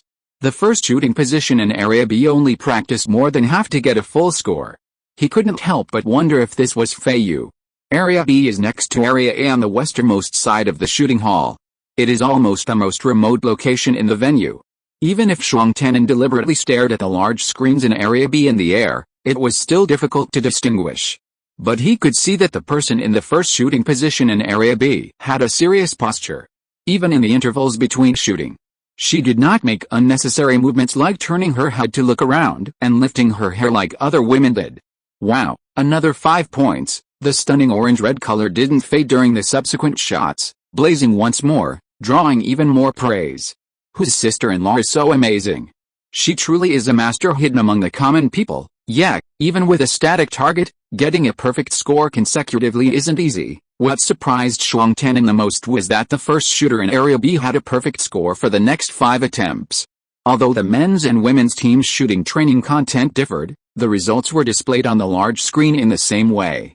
Even the men couldn't pull off this dominating display, and even his training officer glanced over. See? The sisters-in-law on the women's team are getting better and better with practice. This is their first time shooting. If you're a man, try your best and try to imitate them and get a few perfect scores. It was easier said than done. The men were currently practicing with random dynamic targets, with all sorts of targets, a bird flapping its wings, a fish diving, a flower swaying in the wind, then suddenly disappearing. Hitting them was incredibly difficult, let alone hitting the circled spot. Feiyu finished her round and stepped aside. Sergeant Su ignored the others and spoke to her first. Team leader, have you practiced shooting? No. Sergeant Liu from Team 3, who was directing Team 3 to shoot, turned and interjected, that's great. Come on, Team 3, learn from Team 4's leader and get good results. Su Jin was delighted and continued, Team 4, at ease. Watch Team 3's movements, integrate them with your own practice, and mentally process them. Team 3's results were similar to those of the other teams practicing at the same time. They had generally improved this round, all around the 3 or 4 mark, a level where they could hit the target but weren't very accurate. Occasionally, a couple of them would suddenly jump above 4.5, but the results were inconsistent, more like a lucky coincidence. In short, there were no results like Feiyu's just now. Feiyu raised her head, looking calmly at the large screens in the air. Come on, everyone from Group 4, come forward and watch me demonstrate, Su Jinkei called out. It was time for Group 4 to practice again. He stood at the 6th shooting position in the middle of Area B and repeated the key points of the action. Then he turned his eyes and pointed at Feiyu, team leader, you show everyone one. Feiyu did not refuse and did as he was told. The demonstration screen filled the large screen of Area B. Shuang Tian'an was stunned and couldn't help but smile. It was Feiyu. Watch the team leader's movements, Su Jinkei shouted, and Feiyu took position. In the blink of an eye, she fired a light bullet, which missed. Shuang Tian'an was slightly stunned, and then wanted to laugh. Sergeant Su glanced up at the results popping up on the big screen. He opened his mouth, only to see Feiyu's expressionless face. Then he glanced at the students nearby, all of whom pursed their lips and lowered their heads when he looked at them, more embarrassed than the person himself. Sergeant Liu in the back row had even stopped his summary and was standing at attention with 3 teams observing. He suddenly coughed forcefully and shouted, Team leader's movements are very standard. Did you see that? It should be done this way and done quickly. Everyone, be sure not to slack off when shooting. He hesitated for a moment before ordering, Team leader, another one, not too fast this time. Remember, you've changed your shooting position. Your left and right vision is different from your original position. Don't let that affect you. Focus on the target ahead, Sergeant Su said, his hand blade forward. As soon as he finished speaking, Feiyu didn't think twice before firing another laser bullet, and the orange-red full score symbol instantly appeared. See? That's how it should be. Su Jinkei couldn't help but raise his voice, looking at Feiyu with satisfaction. Team leader, do you have any experience to share with everyone? No, just shoot the way Commander Su taught us. Su Jinkei paused, as if he was strangely satisfied, and waved his hand and said, everyone, take your positions and prepare to shoot. This time, Feiyu's performance in the first shooting position in Area B was even more exciting. Except for the first 2 times when she scored 4 points, From then until the end of this round, the 5 points in orange and red stubbornly shone on the report card on the big screen, attracting the whole audience's attention. Su Jingke walked behind Feiyu and observed her movements closely, secretly admiring her. Her movements were as standardized as a robot, and every time she did it exactly the same. Look at that sister-in-law over there. Although she is practicing static targets and it is at the basic level, seeing that there were so many people curious, a teasing voice happened to be caught by Shuang Tannen, but her ability is definitely that of a sharpshooter who was delayed by marriage. Chapter 161 Lunch.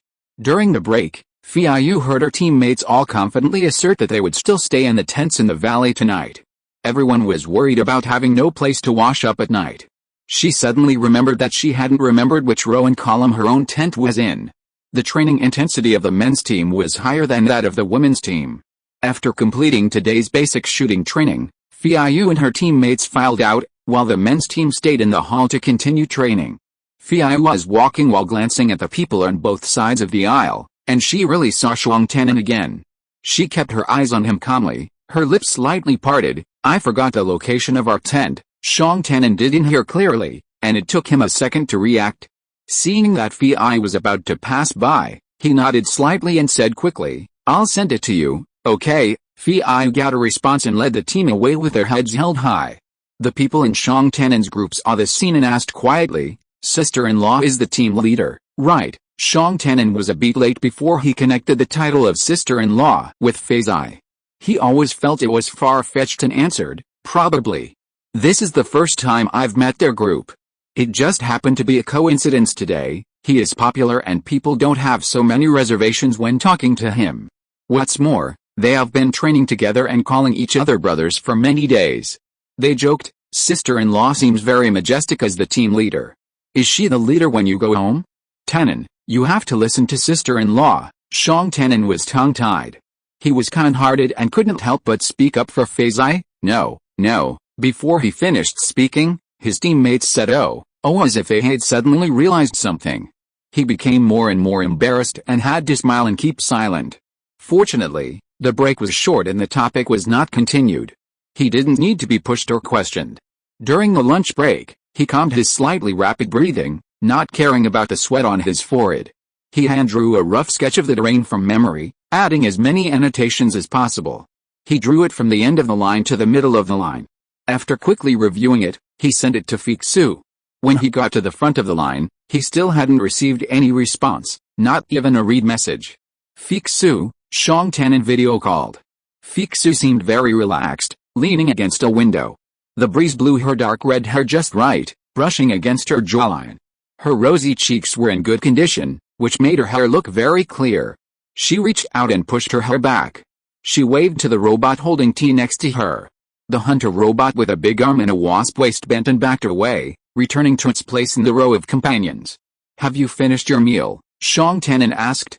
Are you taking a lunch break, or are you testing the robot's performance? On my lunch break, and taking the opportunity to see how the robots you gave me perform in daily activities, are they okay? These robots were originally distributed to various departments by the Mechanical Management Department, where Shuang Tannen worked a few days ago for trial use. Unfortunately, Feiyu's non-human research department was mostly assigned hunter robots. Li Piao and Yuan Dan, colleagues with rich hunting experience, liked them very much. However, Director Jin hoped to take them out to do real work in the future, but they would still have to share some miscellaneous tasks in the department when they returned. Feiyu usually didn't gather the team members in the cafeteria to chat for a while after dinner like other training team leaders did. She disbanded the women's team 3 and group 4 early and arrived at the non-human research department earlier than the other colleagues. She was alone in the department's small robot warehouse, drinking tea and relaxing, observing the service attributes of the robots. One machine with multiple uses. Feiyu glanced at the several prototypes standing respectfully beside her chair. They were handsome and tall. They picked up the tea and stood on tiptoe as if they were going to sneak out to do scouts. Then she pursed her lips and said, "It's quite hard work." After thinking for a while, she commented, "Like the fat uncle, they are very professional in their job, but a little clumsy in other interactions." Somehow, Shuang Tannen wanted to laugh. Feiyu's words seemed to fit her. He suppressed his laughter and said in a straight voice, "If you have any requirements for the robot, Send a work letter to the mechanical management department. I will. There will be a comprehensive trial report in 2 days. Feiyu raised an eyebrow and glanced at the background of the picture on Xiong Tianen's side. It was full of sweaty training t-shirts. The backs were moving forward, obviously queuing up to receive nutritional supplements. Haven't you eaten yet? What do you want to talk to me about? Have you seen the map I sent you? Yes, Feiyu said, frowning subconsciously. She had turned Xiong Tianen's map several times. She was honest. Have you learned to draw? The simple shapes of the trees are very vivid and beautiful, but I still don't understand the terrain and orientation. Wait a moment, Xiong Tianen was a little amused. He walked forward and took 2 nutritional supplements from the food dispenser. He waved apologetically to his teammates waiting for him in front. You go first, I have something to say. Are your group going to sit together for lunch? Feiyu said sympathetically on the projection screen. Go ahead, I'll study it myself. There's no rush for lunch. I'll tell you briefly. Xiong Tianen thought that this matter could not be delayed. He had to go to work in the afternoon, so it was not convenient for him to make a non-work video call to communicate with her. He usually got off work later than her. Then when she returned to the valley today, she would have to search alone in the tent area. He knew Miss Yan's ability to find her way. If he didn't give her a heads up in advance, he was afraid that he would go back to find her instead of his own tent. After all, the night when Feiyu walked out of his house in Mamen, Xiong Tianen had an indelible impression on him. After all, he was urged to register his marriage the next day. How could he not be impressed? Try not to let Yan Feiyu get lost. If she got lost, he would be in more trouble. His eyes swept across the bustling restaurant and he found a corner to stand in. Behind him, he heard some kind chuckles. Tianen, let's sit there. Xiong Tianen turned his head and said okay. Feiyu took the opportunity to glance at the front of Xiong Tianen's group through the screen, secretly evaluating that they all looked okay. And none of them had a fierce face or were difficult to get along with. Feiyu, the river valley where we camped is divided into 2. In the middle of our tent area and the guard's tent area, there is a sign that says commuter bus gathering point. The floating projection screen is flashing, and there is a wooden sign on the ground. Did you notice it this morning? I noticed it. There's a picture on your map. Xiong Tianen nodded. When you go home from get off work today, you should take a bus there first, and then walk east. He explained the location verbally, but seeing that Feiyu was listening seriously, her expression seemed to not really understand. He added, there is a clump of knee-high wild grass outside our tent. The upper half has small purple flowers along the stem. It's very close to the door curtain of our tent. I accidentally stepped on one this morning. He suddenly remembered that before curfew last night, Feiyu told the patrol officers that she asked him to come out to pull weeds, and he couldn't help laughing, and a smile was about to appear at the corner of his mouth. I saw it, and I stepped on some later. Xiong Tianen was genuinely amused, and instructed, follow the direction I told you to go, and keep an eye out for this kind of grass. If there's any in front of the door, it might be ours. Feiyu glanced at him, begging to differ. Last night, everyone had pitched their tents in the dark in the river valley woods, and other houses must have had wildflowers and weeds as well. This morning, with everyone rushing around and gathering in such a chaotic manner, they'd probably trampled on a lot of them. Such landmarks weren't very reliable. Xiong Tianen was very careful and it was not surprising that he hadn't thought of it. Before she could point it out, he instructed, when you see a large clump of purple weeds, don't go up to open the door directly. Try to operate the door curtain lock from a distance. This function is effective within 5 meters of the tent. If it can't be opened, it's not ours. Go over and try another tent with flowers, okay? This suggestion was safe. Feiyu nodded and closed Xiong Tianen's map. She saw that the sweat on his brow had not yet dried. His restaurant was crowded. Just by looking at the screen, she could smell the collective sweat after high-intensity training. She wanted to drink her own cup of blue and white tea very much. I'm fine. Go and eat. Have a good lunch. Xiong Tianen smiled, turned off the video, looked up to find the group seat, and was about to walk over. A sharp whirling sound rang out, exactly the same as last night. He was stunned and stopped. Attention, diners, attention, the following instructions are only being issued once. Please execute them immediately. Everyone must evacuate the restaurant quickly and orderly. Form a team at the designated location outside the door to board the bus. Individuals who are left alone may take the last motor vehicle. Those who are unable to board must march quickly to the original dormitory building. Chapter 162 Last Wish. The people in the restaurant were rushing to the door. Shuang Tianan was at the innermost side of the restaurant. He glanced around and immediately gave up the idea of looking for his team. He quickly put the nutrition supplement into his clothes and rushed to the door with the crowd. The suspended screen outside flashed rapidly, and the numbers of each team and group were densely lined up in the sky. The commuter buses circled and landed one after another. Hurry, hurry, hurry, there were urgings everywhere. The bus hardly stopped and did not stop on the ground. It took off immediately after people jumped on it. Shuang Tianan quickly glanced at the suspended sign, scanned it back and forth twice, and did not see the number of his team. He made a quick decision and ran to the mobile waiting area and jumped into the bus.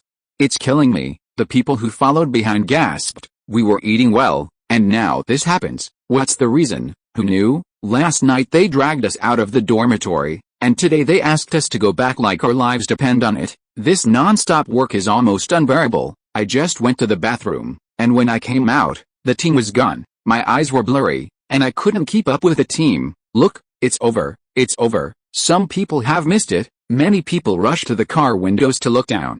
Shuang Tianan calmed his breath and looked down. The small square outside the restaurant, which was crowded and chaotic just now, was now empty, with only about 50 or 60 people left. "Look at the car behind us, it's obviously half empty, and they don't care about them." The people in the car looked back again. There were still 2 cars. A car, just like the one they were riding in, had already risen to a stable state in the air, maintaining the same speed and fixed distance with the convoy. The last car had just taken off, and a few people could be vaguely seen on it, all of whom were leaning on the windows to look down. The people below all looked up at the last car of their group. Some people were so anxious that they were at a loss, while others were subconsciously chasing the direction of the car, waving their arms in vain. "We finally caught up." The person next to Shuang Tianan was relieved. "These guys below are about to die. Actually, we are just one step away. What's the harm in waiting? That's how they arranged it. If you can't catch up, they won't wait for you. Do you have any objections?" everyone joked. Shuang Tianan listened to everyone's discussion. As he was about to move to a more comfortable position, his gaze fixed on the ground and he blurted out, "Look down there, what's going on?" Whoa! The open space in front of the restaurant shrank in size as their car rose, but they could still clearly see a corner of the edge collapsing like a rotten tree. Soon, a thin wisp of smoke emerged from the dark pit. Of the people remaining on the ground, the closest one was only a few meters away, barely a finger's reach from midair. They quickly ran in all directions, looking like tiny black dots that hadn't moved far, causing everyone in the car to panic. "What's going on?" the men shouted in unison. "Is the ground collapsing?" "Whoa, whoa." As they spoke, several more cracks appeared in the ground, extending like thin lines, chasing the tiny black dots. To their relief, 2 groups of soldiers rushed out from behind the restaurant, seemingly calling on the scattered people to gather and organize their escape. Hurry up, the people in the car murmured nervously. The black, thread-like lines on the ground quickly expanded, and in a moment, they suddenly collapsed. This time, large and small pits exploded like flowers blooming everywhere. The next moment, everyone's eyes blurred, and all the pits spewed out yellow smoke. The smoke columns were very straight, and much thicker and more violent than the first thin wisp of white smoke. "The last car," someone exclaimed. Everyone hurriedly looked over. The last car was diagonally behind and below them. At this moment, it seemed to be pulled by some force and could not continue to climb. It was shaking violently in midair and was about to fall. The few people who were originally watching from the car windows disappeared in a few seconds, probably shaken into the middle of the car. "Everyone take your seats, everyone take your seats." A loud shout suddenly rang out. "Switch to level 1 defense status." Shuang Tianan turned around quickly and jumped into the seat next to him. Immediately, 2 canopies closed around him, and a machine prompt sounded in his ears. "Seat AZ-16 of Tank Poseidon 413 has been closed, driver and passenger, Shuang Tianan. No additional organic life forms have been detected. If there are additional organic life forms, please touch their body parts to the passenger button to leave their identity information. This cockpit has automatically disconnected from the external view window, which may cause some claustrophobia to the passengers.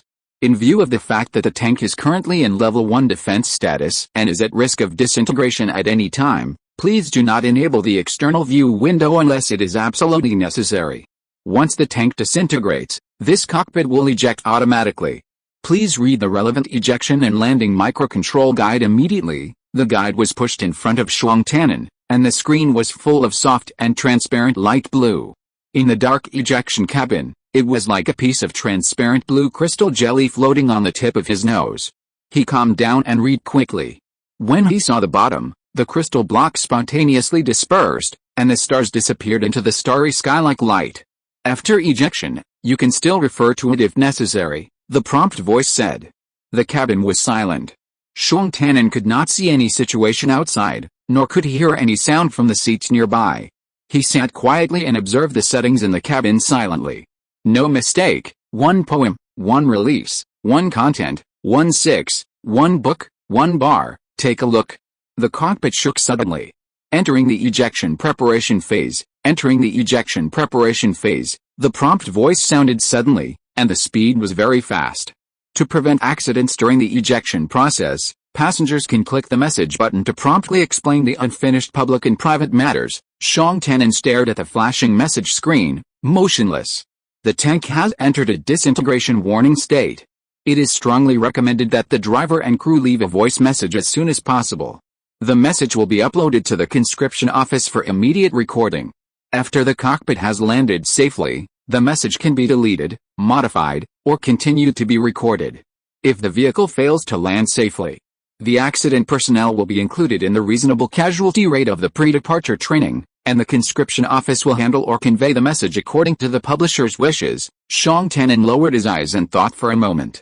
He slowly exhaled a breath from his throat, raised his hand and pressed the message button. Phase I, if I am in Kaolichi, or in Luoyang in the future, if something unexpected happens, all my things will belong to you. Well, there is one thing. I promised Grandma Li that I would help her deal with her centenary affairs. Before I left, I had already contacted the Public Welfare Cemetery in Zuli District and signed a letter of intent. If I am not there, they will probably notify you by then. Please help me confirm it. That's all. You should find a way to live well. He paused, then spoke clearly. If I'm gone, please send my wife, Yan Fixin, back to Maman, our homeland. I can't bear the thought of her being so far away from home. This is my final wish. Thank you. Shuang Tannen raised his hand to close the message screen. The cabin was dark, and he leaned back in his chair, waiting silently. Suddenly, he felt a powerful force pull him backward. His muscles tensed instantly, and soon, he and his chair were hurled forward. Then, the cabin seemed to strike something, and the direction suddenly changed. Without a moment to think, he was tumbling rapidly, and stars flashed before his eyes. If you're listening to this novel on a channel other than Fanfic World, it means they downloaded and uploaded it without effort. We cordially invite you to visit our channel, Mundo Fanfic Novelis. There you'll find the original version of this story, and you can explore many other novels of various genres. We're waiting for you to immerse yourself in a world of incredible novels. Chapter 163 The Man in the Tree. Puff, puff. Shuang Tannen felt like he was on the swing, but it was about to stop, and the swing amplitude was very small. He waited for the mechanical rocker arm to stop so that someone else could get on. Is the swing at the Zuli District Activity Center broken again? He wondered in his heart, and he couldn't wait for the swing to stop. But the swing frequency was very comfortable, except for the faint puffing sound beside his ear. The mechanical arm was really outdated, and it made a sound every time it swung. He thought that he couldn't stay on the swing any longer, and he would report to the maintenance robot when he got off. His mother was waiting anxiously below, and if she knew that he was sitting on a broken swing, she would be even more anxious. Shuang Tannen's heart twitched suddenly, and his eyes opened suddenly. A silver-gray metal arc immediately flashed before his eyes, and the distant childhood scene just now disappeared in an instant. He held his breath and still tried hard to retain some faint impressions in his heart. After a while, he moved his eyelids, lowered his eyes, and sighed softly. Perhaps when he was giving instructions to Feiyu, he mentioned the public welfare cemetery in Zuli district and almost asked her to send a bouquet of flowers to the parents who were buried there, so he easily recalled the old times. Puff, puff, the sound in his ears gradually became clearer. He stared at the arcing metal surface and completely returned to reality. He was still in the ejection capsule. Was the ejection over? It was as if it had landed on some unstable surface, swaying slightly back and forth. Puff, puff, it was the friction sound. After listening carefully for a while, Shang Tanin started to act, trying to enable the external view window according to the procedures in the ejection microcontrol manual. He was on the water's edge. A patch of water grass was floating around the cockpit. It looked quite lush, with dark green leaves pressing against the water surface, almost connected to the weeds on the shore. If it were not for the little water light leaking between the stems and leaves, he would almost think he was on land. Shang Tanin couldn't help but think of the river sunflowers Feiyu had planted.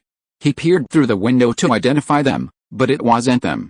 He also spotted a few small yellow flowers blooming among the leaves, swaying with the water's ripples, a lovely sight. The shore's visible area was limited. It looked like a wilderness, with only short grass and trees, no sign of a path. He didn't plan to stay in the cabin for long and opted to open it. You are about to leave Tank Poseidon 413, AZ-16. Please be careful. The cabin was polite, but Shang Tanin remembered something. He pulled up the guide and flipped through it, finding the message handling section. If you feel this message will be relevant for an extended period, you may choose to keep it on file with the recruitment office so that you don't need to repeat it in the event of an emergency. Shang Tanin shook his head and deleted the message. The cabin was half open.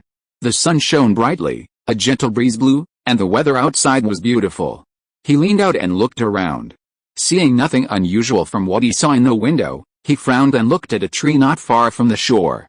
He then scooped up a handful of waterweed, pulled slightly, tested the depth, and stepped into the water.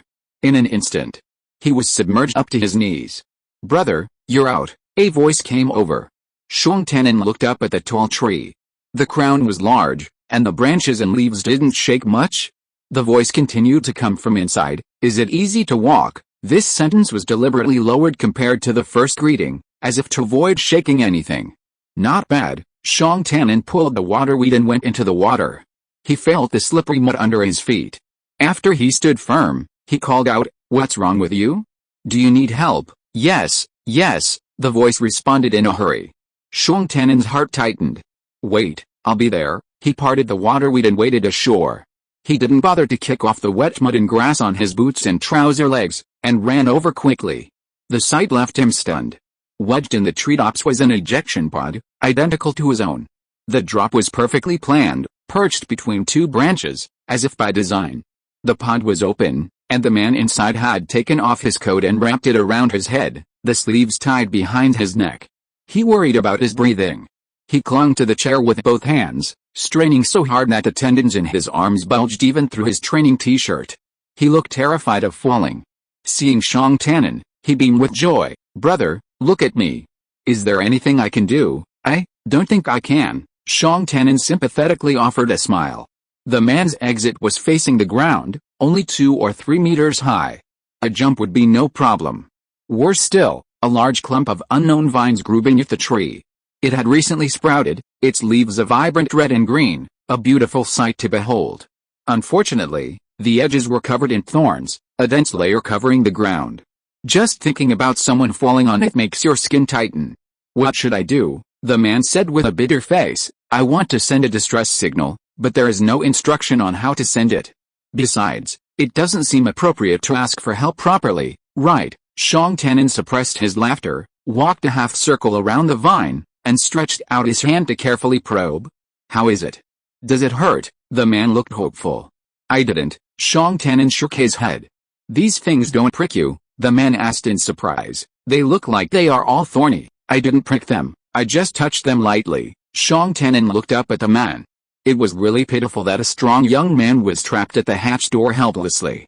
He suggested, "Or you can close the hatch and try to rotate the entire cabin a small angle, then grab the branches and climb down." "Brother, I don't know how to rotate it finally," the man complained. "Besides, the current position is already dangerous enough. If I move a little, the branch may not be able to bear it and it will fall down. Even if it doesn't fall down, I still have to climb down along the trunk. Look, there are thorns all over the bottom and there is no place for me to stand. I thought it was a little sparse over there." Shang Tanin analyzed to him. "You climb along the trunk to the position above the thorns, let go and pounce out with force. Even if you get hooked, it will probably only be on your feet. It won't be a big deal with the protection of boots." The man evaluated for a moment, still shaking his head. Brother, I don't think I can handle this thing. To be honest, I'm not good at climbing trees. I study conservation. Shang Tannen's first thought was that maybe he happened to meet a colleague from the Feiyu non-human research department who is engaged in seed breeding. He looked at the man again and said with a smile, Brother, are you working with animals or plants? No. The man was stunned. He laughed halfway, but was afraid of falling down due to the big movement, so he quickly stopped and clarified, I work in human infant care, and I'm assigned to the Ministry of Health and Education. Oh, I know you must be surprised. When I was just assigned to our group for training, they all had this expression when I introduced myself. The man couldn't help laughing again, and became more talkative as he spoke. By the way, I'm in Team 8, Group 8. It's easy to remember, right? What about you? Chapter 164 Luo Wang's Conservator. Team 2, Group 8. Shang Tannen looked up and answered the question from the man on the tree.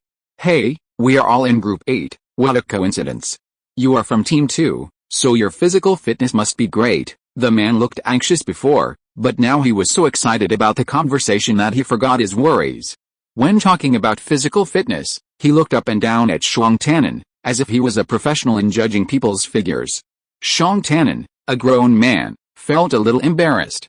He heard the man ask again, Brother, what industry are you in? Robot management, managing robots? The man praised, this profession is really needed by everyone. The robot's algorithm has to obey you to manage it. People in this industry are said to be very smart. In addition, your physical fitness is also very good. You must be a high-quality talent. The genes you leave to the next generation will make the next generation worry-free. Hey, our Luo Wang recruiting team is full of high-quality talents this time. Shang Tannen was stunned by the praise and didn't know how to laugh. Occupational disease. I have an occupational disease, the man said embarrassedly. I see parents and gentlemen always talk a little, praising the children and the parents. I'm not a parent, it will happen sooner or later. Shang Tannen was speechless and got back to business. How do you plan to get down? If you can't rotate the cockpit, you can only jump from this direction. The man looked at the lush prickly leaves below and his face turned bitter again. Or you can hold on up there for a while, and I'll go back and see if I can meet other people on the way to find a solution together, or I can go back and help you report to your group training officer and ask them to pick you up. No. Big brother, don't be in a hurry to leave. The man was anxious. He finally saw a companion, but he didn't dare to let him go. He was left alone. He gritted his teeth and said, I'd better jump. You stand aside and let me watch. Okay, then you be careful. Shang Tannen looked at the thorny leaves, and his scalp tingled. After thinking for a while, he took off his coat generously and threw it towards the conservationist's landing point. I'll put a layer of clothes under you, maybe it will be better. Thank you. The conservationist on the tree was very grateful. When he was about to jump, he stopped, looked down, and glanced at Shang Tannen. After a while, he hesitated and tried to negotiate. Brother, I know I shouldn't say it, but this is really scary. I think you haven't worn enough pants today, right? Otherwise, take off your outer pants. What? Shang Tannen was stunned and his eyebrows jumped. Brother, that's it. The conservationist also knew how to read the expression of the mood, and hurriedly laughed awkwardly. You wear it? I don't want it. I'm jumping. As he said this, the conservationist gritted his teeth, and he looked like he was going to be executed. Wait, Shang Tannen sighed, paused, and glanced around. No one. The conservationist was smart, and immediately retracted the momentum he had just built up to jump. He also glanced around from the treetops, with a flattering smile on his face. His voice was as low as the one who kept watch in the gang of thieves. Brother, I'll keep an eye on it for you. I'm up high here, I can see everything, there's not a single person around. The conservationist looked at Shang Tannen hopefully, really waiting for him to take off his clothes. Shang Tannen was now in a state of both laughter and tears. You're so bold, he shook his head. Somehow, he felt that the conservationist who kept chattering in the tree was really like the talkative Feiyu in some ways. He dared to say any weird requests openly. They themselves were not embarrassed, but embarrassed the people who were asked for help. Shang Tannen was helpless. Having done this, he bent down, quickly stripped off his trousers, and spread out on the prickly leaves. He put on a simple t-shirt and shorts and stood aside. Thank you, brother, Thank you. I really jumped. The conservationist took a deep breath, closed his eyes, gritted his teeth, and wrinkled his handsome face into a ferocious frown, half tilting it up to the sky, as if gathering strength again. Shuang Tian'an waited for a second, 2 seconds, but he still didn't jump. A second later, the conservationist suddenly opened his eyes. Brother, my last name is Fang Situ. My last name is Shuang Tian'an. Nice to meet you. Shuang Tian'an glanced at him and replied, nice to meet you. Conservationist Fang Situ smiled hurriedly and warned, Dad Shuang, if I get hurt if I jump down, you drag me out from under the thorny leaves and put me on that flat ground. Shuang Tian'an's eyebrows raised high, and he saw Fang Situ pointing in a direction with his mouth from a high place, and he was busy saying, don't worry about me, just go back and help me report. It's easier to report with my name. Those people in our group don't know what's going on. If they are stranded there, they won't know who is who without my name. The weather was sunny today, a bit windy, but thankfully warm. Shuang Tian'an, clad only in his nightgown, stood beneath a tree, his words rustling in the wilderness wind. He opened his mouth, but couldn't say anything. He simply listened in silence as the voice above continued to nag. I jumped. Fang Situ finished explaining what he considered to be a very important matter. He took a deep breath, half raised his head, and closed his eyes. Unrelated sentence fragment, unrelated sentence fragment, unrelated sentence fragment. This time, he finally let go. But the next moment, Fang Situ opened his eyes, raised an arm to grab the clothes on his head, lowered his head and asked, Dad Shuang, do you think it would be better if I covered my face with the clothes as well? Shuang Tian'an glanced at Fang Situ again. He was a kind man after all, so he didn't say anything else for the time being. He just said, be careful, don't fall down without covering your face. Oh, that's right. Shuang Tian'an watched Fang Situ at the cabin door, using one trembling hand to pull the edge of the clothes on his forehead towards his mouth and nose, with great effort, making a head-covering shape. With this shape, Fang Situ sat upright for a moment. Was he gritting his teeth and gathering strength inside his clothes again? Shuang Tian'an stared at the tree, not moving his feet at all, for fear that any sound would interrupt the conservationist's jump. He waited patiently for a while, until a muffled voice came from the clothes in the tree. Dad Shuang, stand further away. Shuang Tian'an took a small step back speechlessly. Dad Shuang, are you standing straight? Shuang Tian'an saw that this was not a solution, and said in a loud voice, I'm fine. Brother Fang, are you nervous? If not, don't jump. I'll go back and report. I jump. This time it was very quick, and Fang Situ loosened both hands. But when he heard a high-pitched scream of awe, Shuang Tian'an's eyes tightened. A figure fell rapidly from the air and touched the prickly leaves. The scream suddenly changed its tone, becoming short and sharp, but more rich and real.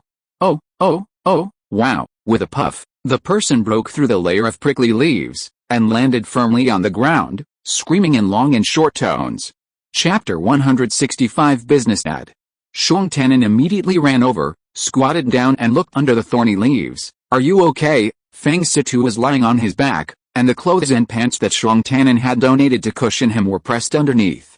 The hood he had wrapped himself was very sturdy, but it still covered his head and face. He could only hear a muffled cry, Shuang Gad, I fell to the ground. I must be under the thorny leaf tree. Shuang Gad, can you drag me out? Ouch! After hearing so much, Shuang Tian'an was really relieved. Did you break any bones? It seems not. Ouch! Did you get pricked on your back?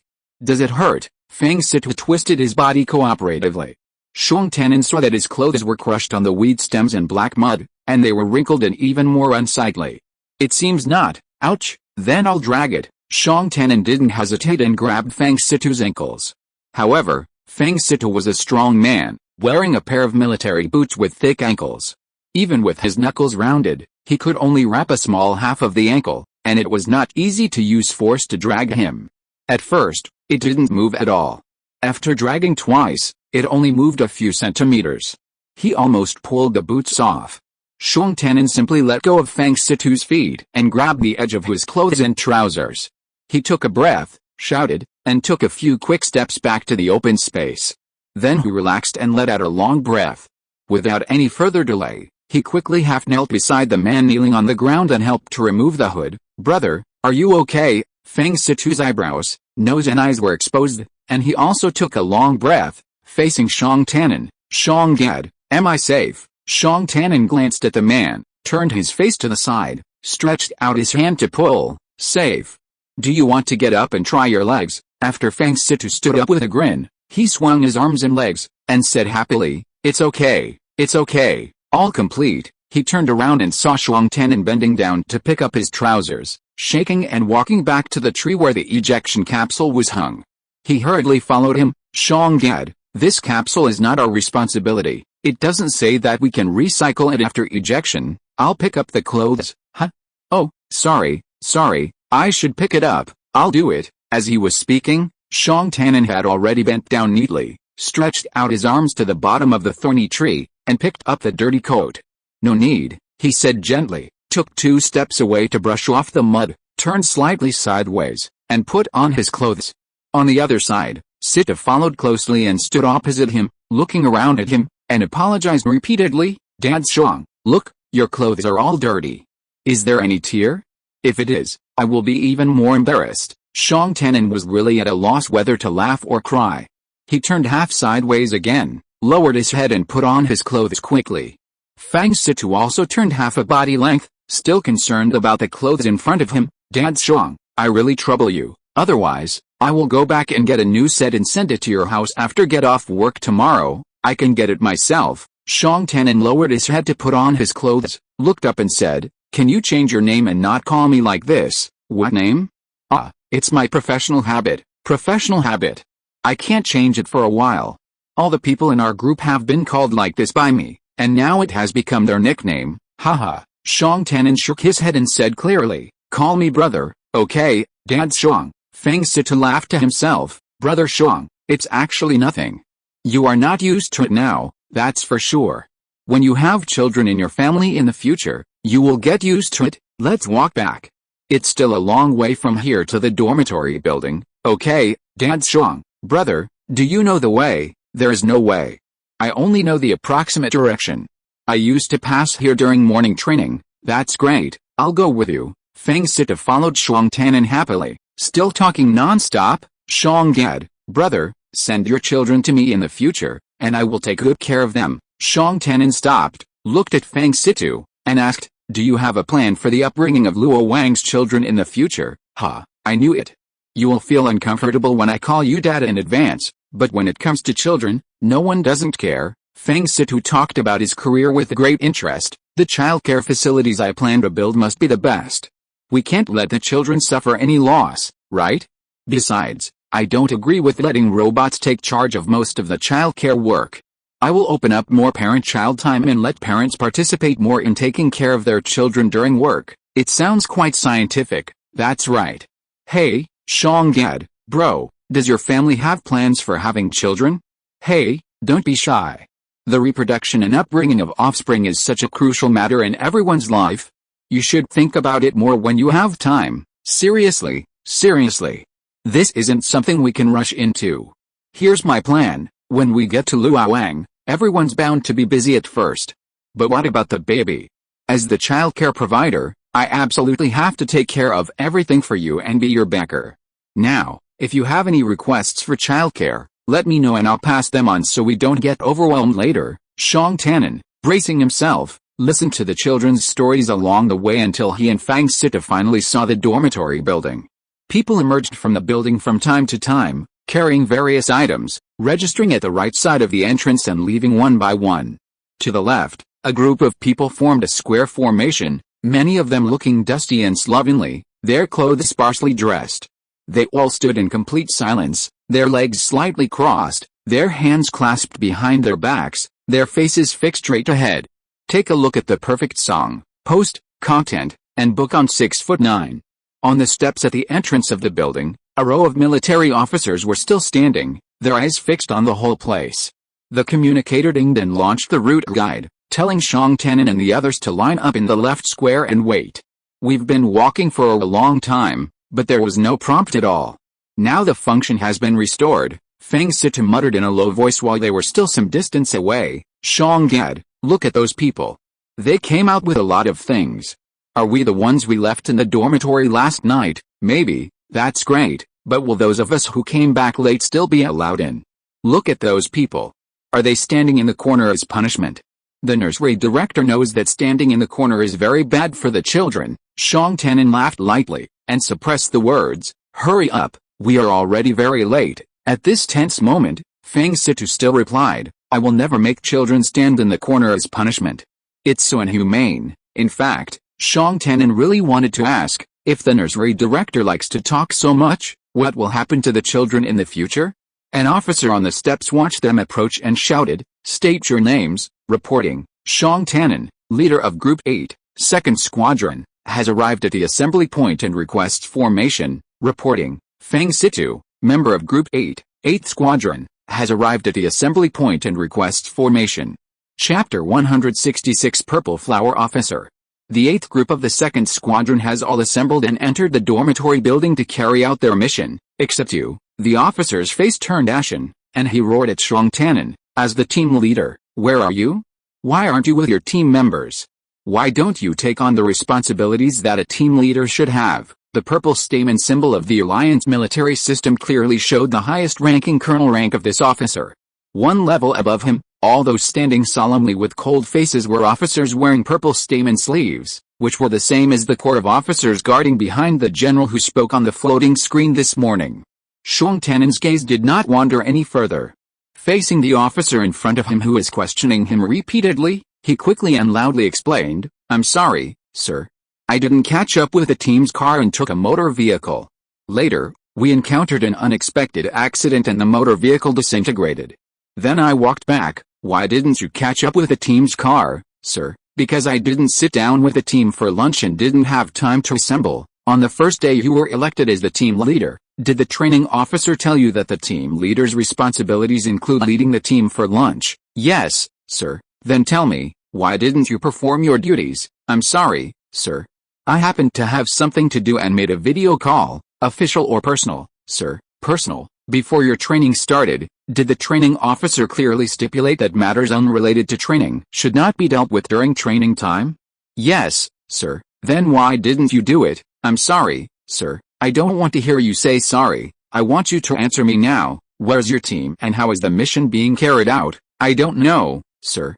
"Isn't it dereliction of duty for a team leader who doesn't know the progress of the team's mission?" "Yes, sir." "Isn't it irresponsible for a team leader who can't lead the team at a critical moment?" "Yes, sir." "Isn't it disorganized and undisciplined for a team leader who only cares about personal matters during training?" "Yes, sir." "Are you a person who neglects his duties, is irresponsible, unorganized and undisciplined, in this matter?" "Yes, sir." "Oh." The officer paused, then said sternly, "You have to distinguish between this matter and that matter. Do you think that this is just a small dereliction of duty, and it won't be the same in other matters? It is this kind of self-righteous thinking that you can absolutely control the scale, and that a small skirting of the rules will be fine, that often leads to extremely serious consequences. Do you have control over the scale?" The officer raised his finger and poked Xiong Tannen's nose in the air, spitting. "The rules are set by the Legion. There is no scale for you to get away with. You just have to abide by them, strictly abide by them. Do you understand?" "Understood, sir. I will try my best to learn from the lesson and take it as a warning. I will never make the same mistake again." Feng Situ covered his face and listened to the conversation one after another. He was so scared that he dared not move his eyes. Ever since Luo Wang recruited the troops into the Kaolachi camp, although they started training vigorously on the second day, the training officers were still polite, doing exercises and talking about the essentials of weapons. But after the big retreat in the middle of the night yesterday, the style suddenly became fierce. They were working hard day and night, and even the time for lunch, which was supposed to be a relaxing time, was counted into the training period and talked about. When Feng Situ was a childcare consultant, he worked with a nanny robot. He was afraid that parents would complain that he was not as gentle and friendly as the female childcare workers, and he was also afraid that the nanny robot would be more thoughtful and that the children would like the nanny robot but not him, so he had always just followed behind and coaxed the children. Last year, he had accumulated enough experience and was promoted to be in charge of a nursery in a large community. He began to develop a little authority when speaking to the childcare workers under him, but it was still far inferior to that of the black-faced officer at the moment. He looked about the same age as their training officer, but his rank was much higher and his temper was even worse. He was so direct and loud in scolding. Fang Situ stood there listening, his heart pounding, and he was anxiously thinking that his group had finished lunch early, and he had gone to another group to greet his old neighbors. Compared with Shuang Tian'an making a video call, was this situation better or worse? He didn't know what to say to him next. Oh my god. Those studying conservation were all about being cheerful, enthusiastic, pleasant, and reasoned. Anyone who yelled at someone so harshly would lose their license. Fang Situ had never been yelled at so harshly by a mentor or colleague in his entire career. He had no experience of being yelled at, so what should he do? Fang Situ was filled with anxiety, his mind racing. But the purple flower officers behind the lecturer remained expressionless and silent, their gaze languidly fixed on Shuang Tian'an's slightly flushed face. The lecturer's gaze passed Shuang Tian'an, solemnly surveying the square formation, and he shouted, I know each of you is a rare talent, an elite, a pillar of society, all possessing a high-end education or extensive professional experience. But no matter what your past social roles may have been, standing here today, you are active members of the Luoyang Corps, conscripted soldiers carrying out the Alliance's special and glorious mission. You have brought your happy families with you, and your significant others are watching you. You must quickly transform from unfettered civilians into steely soldiers. You must put aside your free and easy ways. You may have grown accustomed to that old way of life, feeling comfortable and spontaneous. You might call it individuality, humanity, or even an art of living. None of that exists here. Upon your arrival here, you must abandon all such ways of life. You must be rigorous in every aspect of yourselves. In training and at work, you must be organized, disciplined, and loyal to your duties. You must serve Luoyang as responsible and honorable legionaries, and as responsible and honorable husbands to your families. Now, please tell me, can you do it? I can do it, an overwhelming voice replied. Say it again, can you do it? I can do it. Fang Situ's voice pierced the air, and he could hear his voice and Shuang Tian'an's beside him blending smoothly into the shouting. Return to the team and await instructions. The officer waved his hand with satisfaction without even looking at them. Yes, sir. Fang Situ answered forcefully, turned around, and ran side by side with Shuang Tian'an to the last row of the square formation, yelling in his heart. He thought that after Shuang Tian'an was scolded, it would be his turn, but now it seemed that he got away with it easily. Thinking of this, he was very grateful to Shuang Tian'an. If Shuang's father had not abandoned him, he would have come back alone in misery. At that time, he would have been a target of attention and would have been scolded. He took the opportunity of standing still to quickly glance at Shuang Tian'an next to him. Shuang's father's expression was more serious than when they were chatting on the road. This was inevitable. Fang Situ sighed inwardly and took another look. Shuang's father stood solemnly facing the front in the scorching sun, across the huge square formation, with a serious and proper look, without a trace of anger on his face. Shuang's father was very good at managing his emotions. Fang Situ praised secretly, not daring to squint any more. He stared at the back of the head of the person in front of him, away from the ferocious purple bloom officer's collar. After calming down for a while, his mental activities increased again, and soon he had other worries. What? There can't be personalization and humanity, and even life can't be artistic. Then the babies will all be stupid, right? Chapter 167, Feiyu's Nightgown and Comb. The number of people emerging from the dormitory building gradually dwindled. Those in the square formation were still braving the scorching sun, and no one was trudging in from outside. The officer with the purple stamen on the steps finally spoke again. Everyone, listen up. Enter the building now. Everyone, return to your original dormitories and clean up your rooms. You can take back any household belongings you didn't have time to take with you last night, and then come down to complete the dormitory checkout procedures. Remember, be quick. No delays or chatting with other residents. Go ahead. Yes, everyone rushed into the building, the clatter of their boots making a sound. In a blink of an eye, only the officers were left in front of the dormitory building. I've been so busy. I haven't had a drink of water since this morning. You guys, you're asking me to do the scolding, complained the officer who had been lecturing. You're a good talker, the others complimented. Good job, you're all smart people. Everyone knows they'll be seeing us all the time when these people get to Luoyang. We'll have plenty of things to do with each other. I took this job today, and I scolded so many people right from the start. If anyone holds a grudge, it'll be me, not you. The girls, look, you're such a talker, ACO, the officers laughed. Don't worry, these guys are well educated and cultured, unlike the stubborn recruits we've dealt with before. They get it straight away. I can see they're communicating pretty smoothly. If they dare not, they'll ask us brothers if we agree first. Come on, we're all just wanderers. The officers shook their heads and laughed. One of them, the one on the left with broad shoulders, narrow waist, and a prominent nose, pursed his lips and turned his head slightly to glance at the building. The conscription group had already boarded the elevator, and Shang Tannen was the last in line.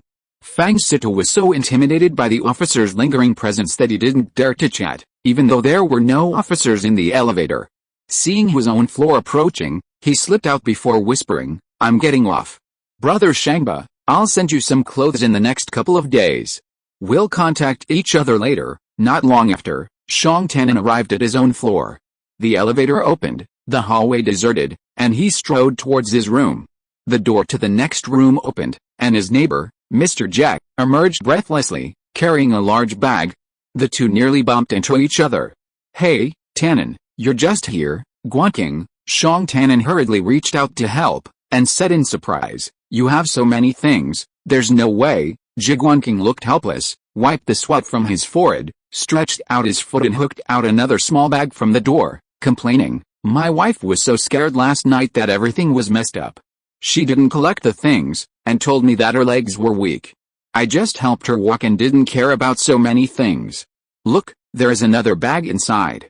Fortunately, they were kind and let us come back to get it. You don't know, my wife thought she would never get it back, and she blamed me for these things for half the night last night, as if it was all my fault." Shang Tannen laughed. "Everyone is messy. Then you are busy, and I have to go in and clean it up too." "Tannen, where have you and Mrs. Shang moved to now?" "My wife said this morning that all the old neighbors have dispersed. They used to get along well, but it's a pity that they can't find a new place. She used to get along well with Mrs. Shang." "Oh." Shang Tannen was startled and hurriedly told the location of the tent. "Guanqing, come and visit when you are free." That person usually doesn't talk much, but he missed everyone last night." "Okay, let's go out for more snacks when we are free after get off work." After watching Guanqing carrying a pile of packages on his shoulders and in his hands and heading towards the elevator, Shang Tannen hurried into the house. He had to go to work in the afternoon and there was not much time left. He swept the bedroom first and walked straight into the bathroom. The first thing he saw was a white silk robe lying on the ground. Shang Tannen quickly retracted his foot, bent down to pick it up, and shook his wrist lightly to shake off some dust. The silk surface of the thin robe fluttered, and it was shiny. He took a few glances and found no obvious dirt, so he quickly gathered it up and held a handful in his palm. His eyes searched Feiyu's wash basin and took out a topaz comb from it. Shang Tannen usually never touched Fixa's things, nor did he look at them on purpose. But now, when he held the topaz comb in his hand, he could see that it was extremely evenly yellow throughout. Even an outsider like him could tell that the workmanship was fake and not very careful. After a quick glance, Shang Tannen grasped the comb and walked around the room again for a final inspection. The room was empty, with almost no trace of the previous residents. Only the bed where Fixu had slept was still in the same condition as last night. The quilt was turned up, a little messy, and one could still imagine the hustle and bustle of last night. The officer who gave the lecture gave clear instructions: tidy up the room before signing out. Shang Tannen put down the silk robe comb in his hand, walked to the bed, picked up the quilt, and helped Fixa make the bed. It was the first time in more than 20 years that he made a bed for a girl. Fortunately, there was no one else in the room, and Shang Tannen finished tidying up quickly. As he was about to leave, he suddenly remembered that when Feiyu quit her job and checked out of the 10th district of Mamen, she had found her topaz comb from under the pillow in a small single room before leaving. He paused, bent down deliberately, and reached under the double pillow she slept on, moving his hand from one side of the bed to the other. Perhaps because the room was too narrow, she had left some small items on the bed and forgot to take them. After this inspection, Shang Tannen turned around and glanced at their first shared room, closed the door and went downstairs. He saw Guanqing in front of him, carrying several bags on his back. He half bent down and said goodbye, sir, in a loud voice, and ran towards the commuter station. Fang Sito was nowhere to be seen, and it was unclear whether he had left or not come down. The people in the queue were sparse, not as endless as before. The popularity showed that the operation in the dormitory building was nearing its end.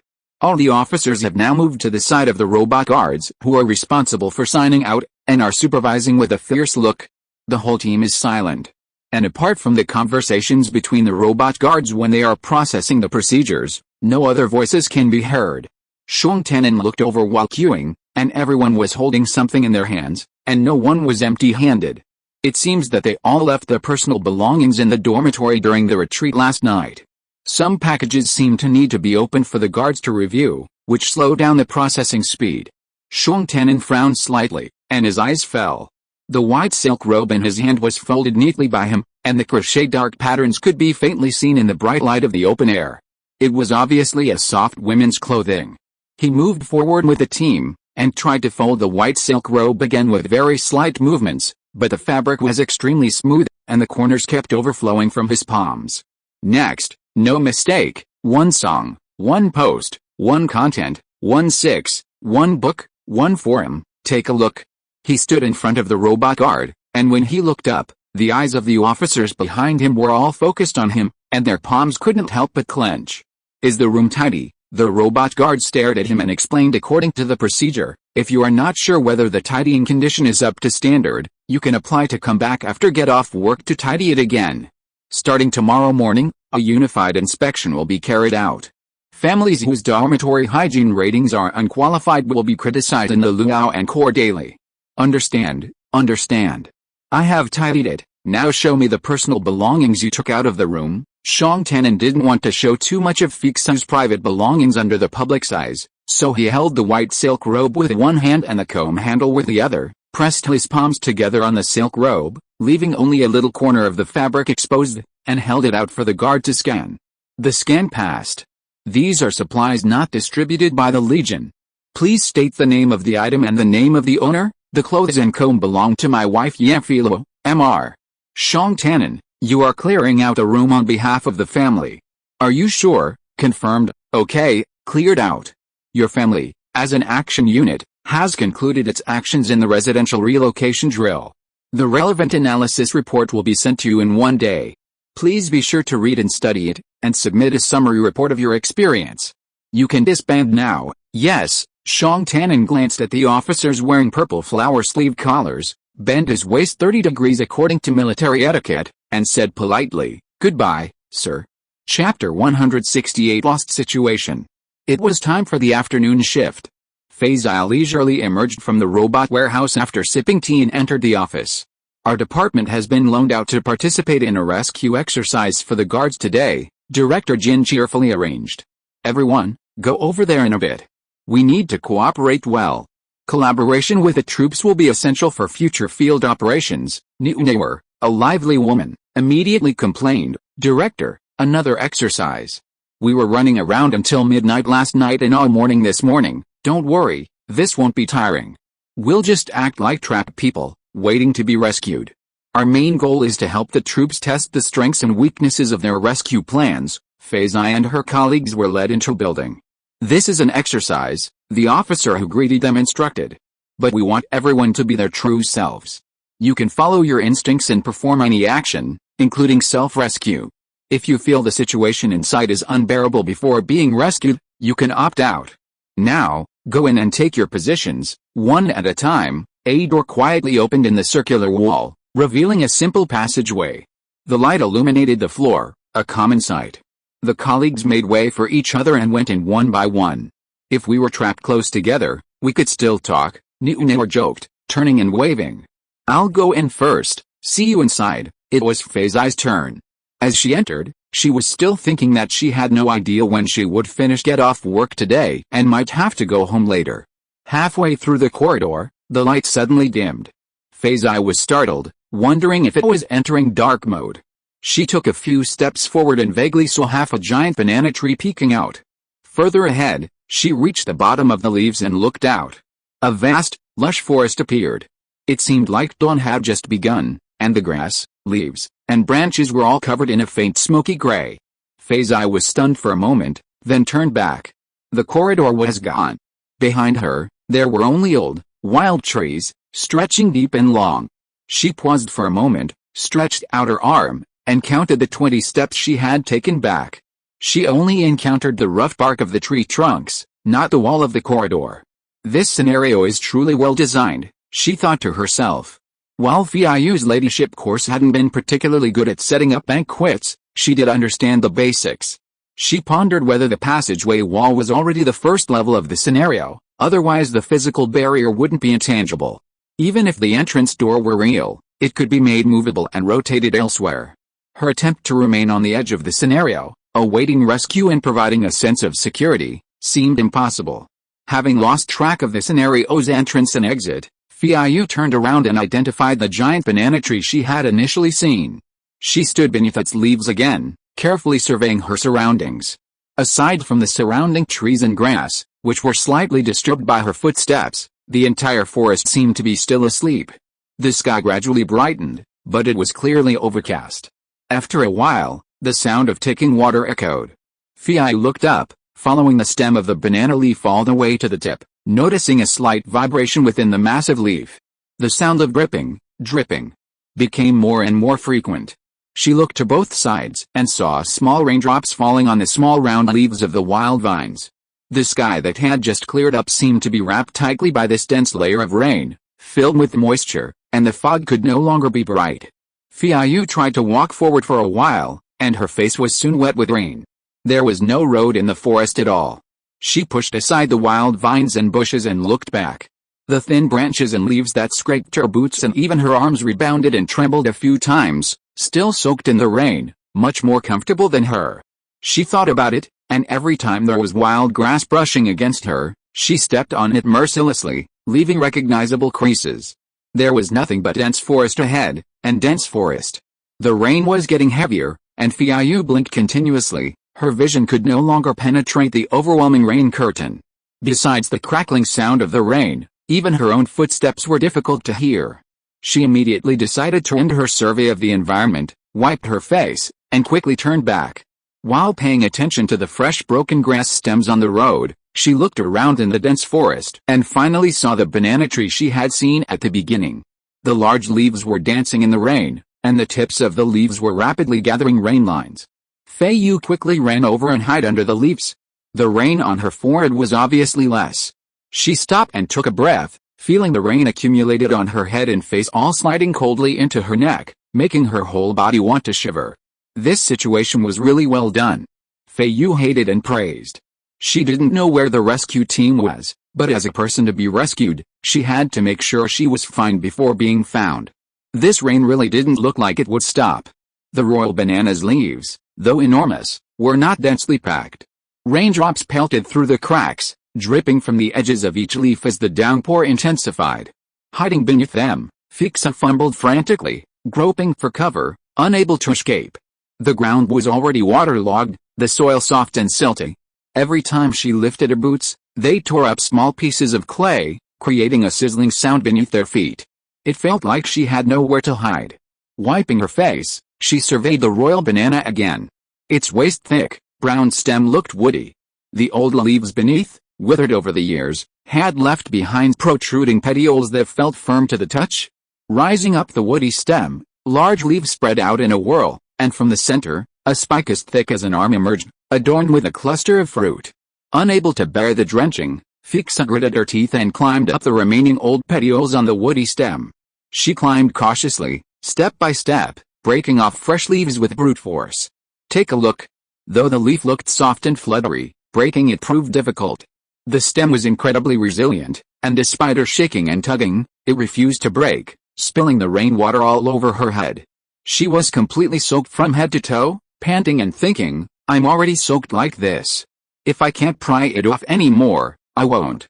There's no point in trying to avoid the rain now. Unexpectedly, her last effort successfully broke a large leaf. Overjoyed, she climbed down the tree and covered her head with the leaves, instantly feeling much better.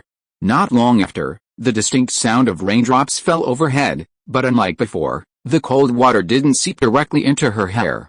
After all, there was a layer of protection. She clutched the stem and tip of the leaf with both hands, the backs of her hands wet from the raindrops falling from the leaves overhead, but she felt a surge of joy. The rain kept falling, pouring down like a bucket of water. She checked the communicator every once in a while, but it was always blank. No one was trying to contact her. Her legs were stiff as she stood there. She spotted a clump of short vines near the banana tree, placed a large leaf on it, and climbed up the tree again using her hands and feet. This time she almost reached the top of the banana tree, wiped the rain from her eyes, and looked around. Unfortunately, although the banana tree was thick and strong, it was not very tall, only about 1.5 meters above the ground. Feiyu could only see leaves far and near. She sighed, and when she was about to go down, she had an idea. It was rare to climb up once, and since she was soaked again in the heavy rain, she might as well break off a large leaf and go down. In the Combat Command and Monitoring Room of the Luoyang Guards Administrative Training Center, each target waiting for assistance had a separate large screen for positioning and tracking. Above these large screens, the large screens monitoring the activities of the rescue teams of each target were also compared. A row of officers in purple flowered sleeves were watching solemnly. Target number 6 is taking action. Chapter 169 Screen number 6.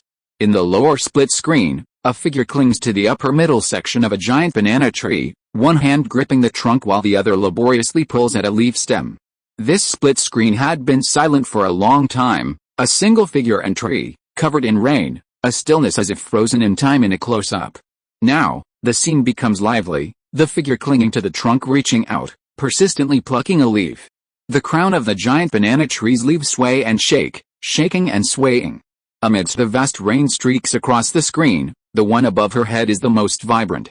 The leaves above, unable to contain their trembling, slosh the accumulated water all over her head and face. In the pouring rain, this figure, suspended in midair, struggles with a tree. Target number 6 has successfully broken off the second leaf. On the screen, Feiyu carries the large leaf, carefully treading on the old petiole, climbing down step by step. Everyone waited intently for the next move, but unexpectedly, she ran to retrieve the large leaves she had previously placed on the vine. Holding the petioles of the two large leaves, she waved them several times like two flags, shaking off the raindrops. Then, she ran back to the royal banana tree, twisting the two leaves, one over her head and the other draped over her shoulders. Then, she stood still again. However, it was clear that she was trying to hunch her shoulders and neck. The sight was deeply poignant. Captain, Target 6 hasn't found any backpacks nearby yet. The rescue team is too far away. Should we temporarily stop the rain in Area 6? The monitor inquired. The officer pursed his lips and glanced at the screen, which showed Feiju's various physical indicators were still excellent. Continue as planned. Yes, the monitor replied, glancing at the lower split screen, which had once again fallen silent like a silent film, before shifting his attention to the upper split screen. There, beneath the rolling mountains, the river surged. A flying boat lost power and swirled in a whirlpool. 4 soldiers and 2 robotic assistants leaped into the water, their chins covered by the rushing spray. The squad leader was shouting out assignments. It was still far away. Feiyu stared silently at the fallen branches on the ground, figuring that waiting in the cold wasn't an option. With a heavy rain and nowhere to move, she had to find a better spot. Target 6 is climbing a tree again, the surveillance system announced. The officers glanced at the screen and saw him picking leaves again. Better than wandering around aimlessly, an officer pointed to another split screen. Look at Target 8. He's been wandering aimlessly across the snowy plains, and his energy is running out. He's nearing the point of forced withdrawal. If the trapped personnel automatically are forced to withdraw by the drill system, the rescue operation will be a failure, no matter how arduous the rescue team's efforts, no matter how meticulous the rescue plan was. No one likes to fail, especially for the soldiers whose mission is to protect. Everyone in the monitoring room frowned and focused on the upper and lower screens of number 8. To be fair, the number 8 rescue team had performed very well along the way. But now, the distance between the two sides was still a long way off. Feiyu held the top branch of the banana tree and took a fancy to a bright green, shiny, broad, tender and easy to break leaf. When she was about to break it, she paused to gather her strength and accidentally looked down. She saw through the gap in the tree that there was a large black object lying on the ground not far away, and she immediately held her breath. Half a minute later, she quietly let go of the leaf, even pressing her palm against the leaf vein to suppress the leaf's residual vibration. Then she stepped down lightly, covered her head with the original large leaf, and dived in that direction. Target number 6 found a lost backpack, the system said. Immediately, a warning blared. Target 8 has reached the red line of sensory limitation. Prepare for forced exit. Prepare for forced exit. When the rescuer and the trapped person are within 50 meters, their respective surveillance screens merge into one. Now, the upper and lower screens of position 8 suddenly merged, revealing a figure lying face down in the center of the white snow. In the upper left corner of the screen, a column of soldiers appeared, rapidly rushing towards the figure. A moment later, the figure suddenly vanished into thin air. The team members paused. 2 robotic guards stood still, waiting politely for the end. The others, however, sprinted even faster than before, circling around when they reached the target, hammering away at the snow for a moment. The surveillance officer at position 8 turned and addressed the officer standing behind him. "Sir." The officer's face darkened as he waved his hand away. The surveillance officer didn't dare to speak any further, following the end of exercise protocol. "ACO, your team was just a little off. In reality, this person could have been rescued," another officer commented. "The sensory limit set in the exercise model hasn't reached the physiological limit of actual human death," the relieved commander of Area 8 shook his head. "In real life, the trapped people are more fearful and might hold out for less time." Area 8's rescue was unsuccessful. During this lull in their discussion, a voice called out from Area 6's lower split screen, "Is anyone there? Is anyone there? Ms. Niu? Ms. Song? Mr. Wang? Mr. Yuan? Mr. K?" The officers didn't take it seriously, but hearing the gentle voice continue to call out each name, polite yet resolute, was something peculiar. Feiyu's facial recognition skills were slightly poor, but her memory for other things was excellent. She could remember a colleague's name even if introduced to her once. Now, she was wandering through the dense forest, her bag in hand, calling out, stopping, and calling out to all the colleagues who had participated in the exercise. No mistakes, one song, one post, one content, 1619, one book, one forum. However, her colleagues, upon being transferred to the exercise scenario, had immediately searched and shouted for help. At that moment, a chorus of shouting erupted from the control room, but her number 6 didn't join in. She stretched out her arms, searching the scenario's passageway like a ghost. By now, her colleagues, trapped in their respective scenarios, had long since lost their energy. Some lay lonely at the cave entrance, others panicked and stuck in some crevice. They all acknowledged the reality of being trapped alone. Who could they talk to? Even if they did move, they would do so silently, without making a sound. Therefore, Feiyu's belated shout echoed particularly clearly in the control room. "If there's no one, I'll use this bag." Feiyu waited, listening carefully. No more human sound lingered in the rain. "You've been shouting too long. If there's anything in there, it's all been summoned." An officer shook his head. On screen number 6, Feiyu stopped yelling and squatted down, opening her bag. She quickly rummaged through the bag and pulled out a gun. She held it in her palm and examined it, thinking to herself, "This weapon is so outdated. I've just seen it in practice." She stuffed the gun back into her bag and pulled out another item, a large, thin blanket. She immediately decided it couldn't be more suitable, and without even unfolding it, she wiped her face with it. Without the raindrops on her eyelids, she looked refreshed. She swiftly put her bag on her back and rushed off, not even forgetting to grab her large leaf. The commander of Area 5 had already seen the Unreadable circle a ravine 3 times in a row, always reaching the mouth of the ravine on her own. A dozen meters further would have brought her to a wider plain, making communication with the rescue team much easier. Yet, she inexplicably kept circling back, missing the opportunity.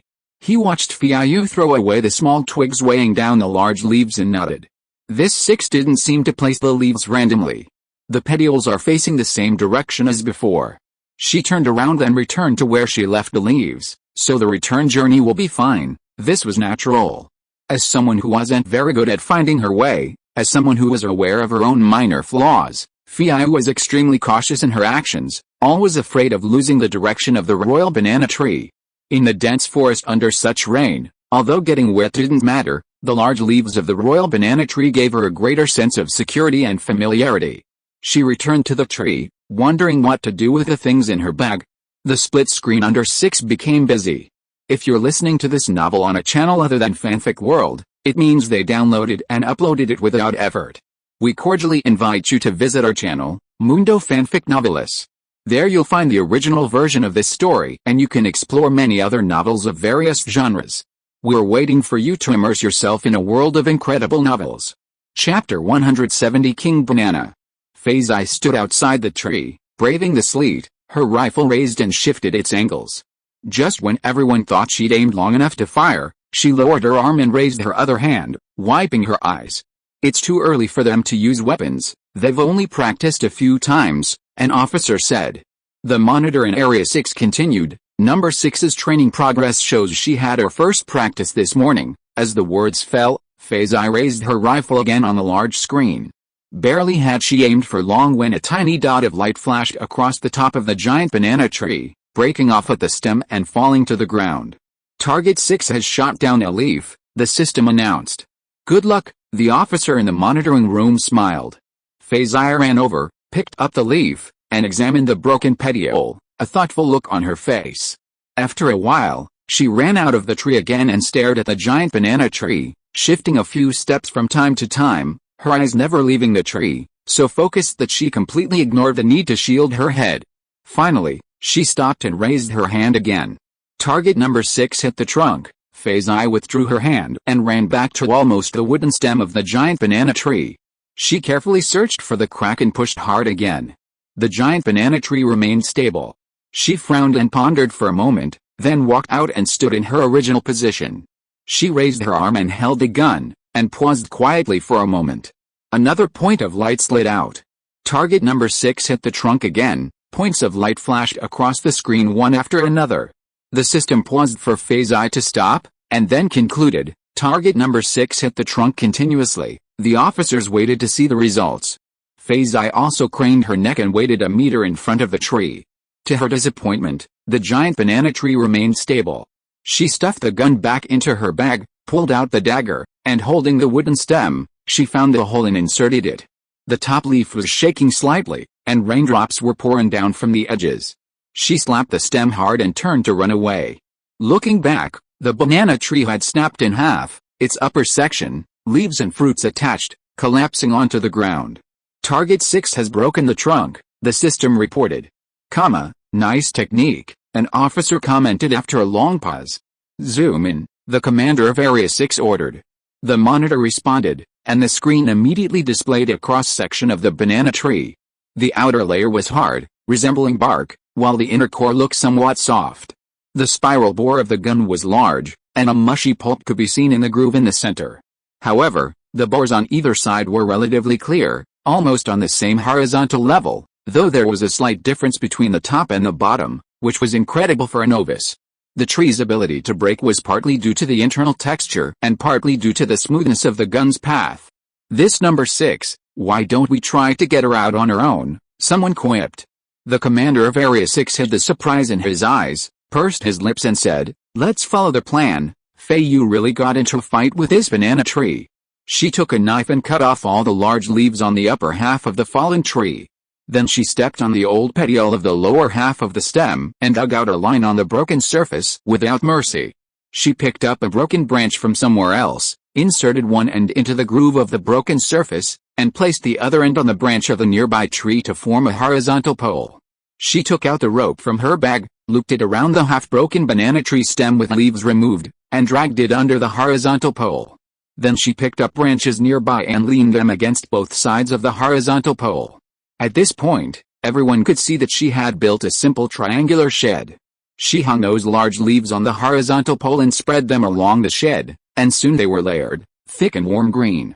Feiyu entered the shed, retrieved a blanket, wiped her head and hands, then wrapped it tightly around her upper body and sat on the fallen half of the tree trunk. To her right, a gun lay within easy reach, to her left, a severed banana stalk, laden with fruit. She gazed eagerly outside. That's a clever idea, it might work, someone in the monitoring room laughed. Poor banana tree, she'd destroyed an entire one. Feiyu had no idea how long she'd waited. She was a quiet person, and even watching the rain didn't seem boring. However, she was particular about stretching her muscles and tendons, so she would sit for a while and then stand up. Since the shed wasn't big enough for her to stand upright, she went outside, grabbed a large leaf from the corner of the thickly padded roof, and used it to shield her head. Target 6, emerge, prepare for action, the system announced. Everyone saw her walk 3 small circles in front of the shed, then return, wrapped in the blanket, and waited, patiently. The split screen below Area 6 returned to a static image. Let the rain subside a bit, the Area 6 commander ordered. The rain gradually subsided and eventually stopped. Feiyu stepped out of the shack again and looked up at the sky. The clouds seemed clearer, no longer the indelible gloom of before. Her communicator kept losing signal. She didn't know the time, the direction, or anyone could reach her. She decided to explore the surroundings. Before leaving with her backpack, she used her dagger to cut thin strips from the blanket and tied them around her waist. She inserted the dagger and its sheath into the seam of the cloth, making it easy to pull out with a single hand. She shaved the center stems of several leaves from the upper layer of the shack and rolled the soft leaves into a bundle-like cloth. The stems were thin and tough, and she seemed reluctant to part with them. After a moment of hesitation, she stuffed them all into the side pocket of her backpack. Her gaze finally lingered on the fruit of the giant banana, which looked very similar to a type of edible banana from Maman. Feiyu lingered for a few seconds. When she would be rescued was a question. I'm hungry, she looked up at the sky. After waiting for a few more seconds, there was no beep. Okay, there won't be any. Then, the royal banana fruit won't be brought. Target number 6, begin your move. Feiyu stood for a few seconds, holding a large leaf. She surveyed the surrounding dense forest, took a deep breath, and laid the leaf flat on the ground. She picked up 2 branches, one on each side, and pressed the leaf down to form an arrow shape. She decisively abandoned her rather cozy little shack and set off. She was now much more equipped than when she was first sent in. She had a backpack on her back, a knife on her left waist, a gun hidden in her right pocket, and branches in each hand, perfect for exploring and scouting. At intervals, she would tear off a wide strand of royal banana leaves and hang them from a bush, stringing the bottom edges together with smaller twigs.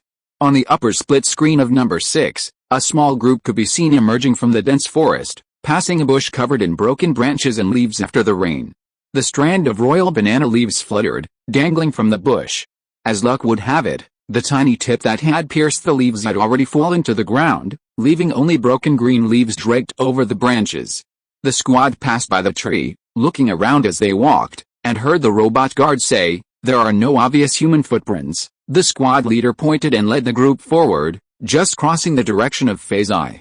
The commander of Area 6 had a sullen face. "This machine is no good," it gave the wrong conclusion. An officer shook his head. "The humans couldn't judge it either," another officer said regretfully. "There's a time difference between the 2 sides passing by, and fresh traces are no longer visible. In this environment, the weather, the soil, and the trees are all favorable factors. This kind of search without any signal assistance is indeed very difficult. It would have been better if number 6 had tied a strip of cloth," the monitor of Area 6 said regretfully. "What if she has nothing left?" the commander behind her frowned. "Or our people are not careful enough." Feiyu in the lower split screen had used up all the royal banana leaves. She stopped to rest, cut a section of the leaf stem she had peeled earlier, tied it into a circle and tied it to the branches she passed by. She still didn't use the blanket to cut small strips. After all, she had concerns. Who knows what she will encounter next? The blanket is very useful. It can be used to wipe your face when you sleep. In case of accidental bumps and injuries, it can be used as a bandage. How can you just waste it on the tree? Chapter 171 Meal Delivery Online. Both sides moved efficiently, following perpendicular paths. Fortunately, Feiyu had no tools to guide her in a perfectly straight line. The path she had previously taken was already winding, so she took whatever path was easier. The officer in the monitoring room, observing the movement trajectory on the large screen, could clearly see the rescue team slowly approaching the path Feiyu had taken. In the dense forest, the robotic guard suddenly announced, "Captain, we've detected a leaf fragment on the left ear. The size and hanging pattern are very similar to a leaf fragment we saw in a previous location. We suspect it's a human mark." The captain's expression brightened, no longer concerned about the robotic guard's power supply. He ordered, "Immediately proceed to the location, conducting a low-altitude reconnaissance." Yes, one robotic guard flew out, whizzing through the tree trunks of the dense forest, leaving the other in the team to follow on foot. The royal banana leaf markings used by the scarlet silk were finally working. The team leader arrived and saw tiny tips strung together at the base of the green leaves dangling from the shrub's branches, as if someone had stitched them together to prevent them from falling apart. This was clearly intentional. Including the previous spot, they now had sighted royal banana leaves in 2 other locations, but which direction was it coming from and which was it going? The team leader stood at the foot of the tree, feeling apprehensive. He ordered everyone to search for footprints, but all they could see were some broken weeds, unable to trace the direction of the tracks. Continue your low-altitude reconnaissance over there, following the leaves, the team leader instructed one of the robot assistants. Then, turning to another, he instructed, you conduct your low-altitude reconnaissance over this way. He paused, thinking about a leaf seam that had come undone, perhaps because it had been sown earlier and had fallen apart quickly. With a wave of his hand, he pointed in the direction the scarlet silk had come from. We'll go this way, the commander of Area 6 snorted. It's typical, an officer nodded. There are markings, but no direction. We're forced to disperse our forces. Both sides need to improve. When Feiyu first set out, she carried a roll of leaves and subconsciously marked them diligently. As the team leader advanced, they heard reports from the advanced robot guard. Another similar leaf has been found. The pursuit intensified. Meanwhile, the robot guard on the other side, after a long delay, sent back a message. A similar leaf has been found ahead. The 2 sides relayed identical messages, and the team continued forward until they heard a different one. Captain, a wooden structure has been discovered ahead. It seems humans have been stationed there, but no one has been found within 15 meters. Also, in front of the wooden structure, there are leaves and branches on the ground, resembling an arrow. The captain paused. Where does the arrow point? The direction we came from. The captain took a deep breath and immediately contacted the lone robot guard on the other side. Any new findings? No, the robot guard was also puzzled. Based on the distance between them, leaves should have appeared in this area, but there weren't any. Keep scouting, we'll be right back. The captain and his team decided they were about to reach the starting point. So they better run as fast as they could to see it for themselves, just in case there were more detailed instructions at the starting point. They rushed over to see the arrowhead, which was enormous. The shelter was a novelty, covered with the leaves they'd seen before, thickly layered in whole pieces, a perfect place to shelter from the rain. They went inside to inspect it, but aside from a handful of yellow-green fruit, they found nothing else left behind by the red leaf tree.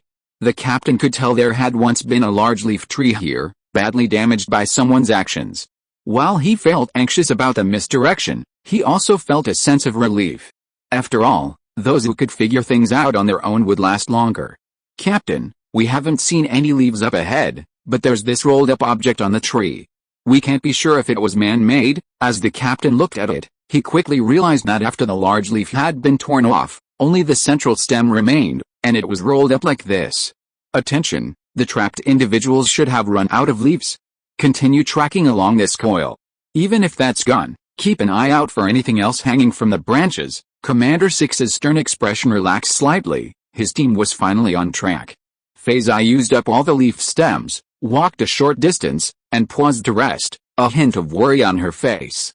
Dusk was slowly falling, and the forest was gradually darkening. While at the Donglan Research Institute, she had taken several basic courses in Section B for credits. Section B focused on the extended application of other species characteristics in machines. She knew some common sense, such as that most animals, like humans, instinctively avoid bad weather, hiding in caves when it rains and emerging to hunt when the rain stops. Many also prefer to be active at night. Now that the rain has stopped for a while, the animals might be getting bored in their caves. It's dusk again, time for dinner. If they were unlucky enough to be targeted as dinner, that would be a disaster. The scenario, in which humans suffer no actual physical harm, was only half true.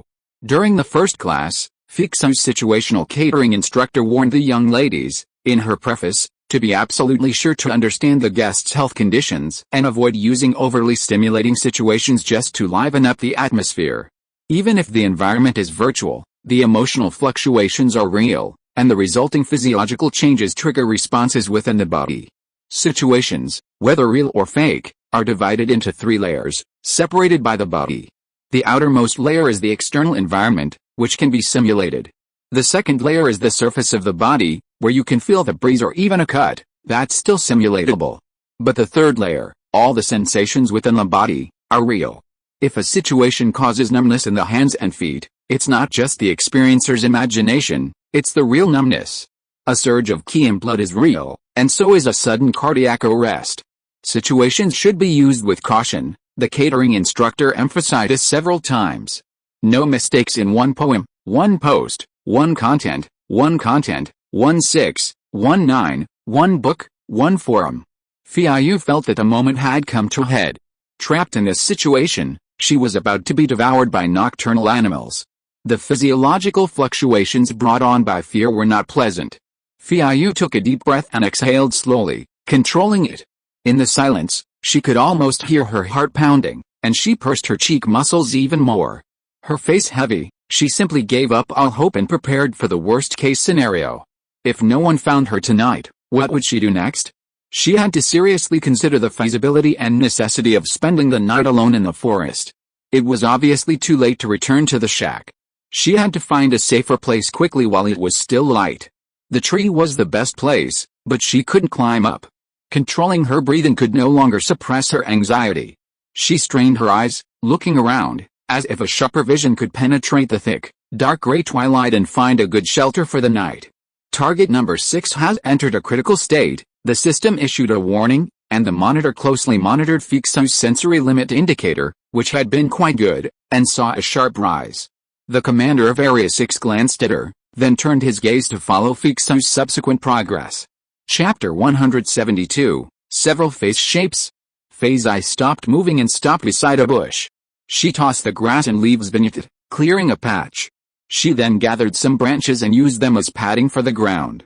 Then, she tied a frame to a branch that leaned out from the bush, apparently planning to build a shelter there. Darkness quickly descended. Feiyu worked, her back muscles tensing as she concentrated, wary of a wild animal pouncing from a corner. She couldn't help but ponder a deeper issue. Although it was a drill, if the scenario was completely unrelated to the luauing they were about to visit, it would be a waste of effort. Some resemblance was necessary to gain experience. Following this line of reasoning, she couldn't help but worry about the work and life on Luoyang Star. The simulated environment was so primitive and crude. The meager benefits promised to them in the draft order paled in comparison to the real dangers of life and death. Her sense of limitation continued to rise. The monitor stared at the parameters, secretly acknowledging that this wasn't good. The trap person assigned to him, position 6, had initially seemed quite quiet, but unexpectedly, she'd behaved so well. He'd almost forgotten she was a family member on call and in need of care. Having monitored so many times, he knew that even the most reliable people weren't necessarily completely reliable. Everyone had fears: water, heights, the dark. Depending on what critical event presented itself, they'd collapse completely. Position 6 seemed to have a phobia of the night, with the parameters skyrocketing so quickly. While they were still a long way from the exit threshold, the trend looked urgent. He hoped they wouldn't be kicked out of the drill again before help arrived. The monitor glanced back at the commander. The commander didn't say anything. The sky was growing darker. Feiyu had stopped picking branches and leaves. She spotted a clump and chopped it off with her dagger, draping it over the shack. From the outside, the shack looked like a pile of twigs under a tree. She sat down in the shack, 3 items spread out before her: a gun, a knife, and a length of wood. Through the cracks between the branches, she gazed calmly at the gloom outside. After a moment, she pulled a blanket over her head to rest. On the large screen, her limited sense indicator shot up again. The monitor was convinced she was terrified beneath the blanket, secretly hoping she wasn't letting her imagination run wild and frightening herself. The commander of Area 6 naturally hoped the target would cooperate with his men in the rescue drill, but he was quite understanding of Feiyu's behavior, curled up and covering her head while sleeping. The young lady of the Yan family must have been raised in luxury, so her behavior was normal. The lower split screen of Area 6 froze, while the upper split screen was bustling with activity. The reconnaissance robot was scanning in a circle around the last leaf stem circle marker, but Feiyu had already left its range. The robot moved forward and scanned again, while the team behind them rushed into the night. "Captain, we've successfully located the trapped individuals," the robotic guard said joyfully. The 2 split screens suddenly merged. The center of the screen was Feiju's new shack. In the upper left corner, a moving dot appeared. Slowly, it moved into the foreground, and a robotic guard could be seen flying between the trees, getting closer and closer to the center of the screen. At 30 meters, a few night birds took off from the branches. At 20 meters, a broken branch was scraped off by the guard's body. Feiyu suddenly looked up, as if listening intently, her eyes wide open, her right hand reaching for the gun at her feet. Target number 6's sensory limit indicator is approaching the warning line. Target number 6's sensory limit indicator is approaching the warning line, the system called out. The commander of Area 6 turned his head to glance at the physiological data on the side. On the large screen, Feiyu's sensory limit indicator was rapidly rising. At this moment, the physiological changes driven by her panic were likely about to exceed her body's capacity.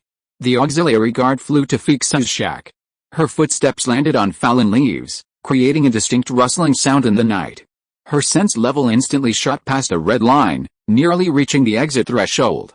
Is anyone inside? The auxiliary guard stared at the pile of branches beneath the tree, its core resembling a large animal's nest, deconstructing it like a large animal's nest, trying to figure out which branch to pull out without collapsing the chaotic structure. Feiyu suddenly closed her eyes. Her wrist, gripping the gun with excessive force, now relaxed, felt a wave of soreness. Honestly, she didn't like the gentle tone of the voice, its arrival was so abrupt and terrifying in the dark. Yes, she said, parting the branches that served as the shack's curtain. The light shone directly on her.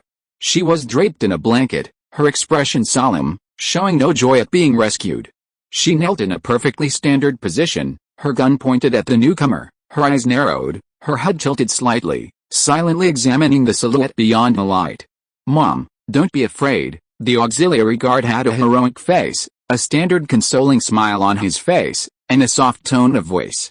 He comforted the trapped person's emotions as soon as possible according to the rescue procedure. "You are safe, you are not human." The auxiliary guard was about to bend down and pull Feiyu up, but was stunned when he heard the words, "No, how did you know?" "Feeling," Feiyu said simply.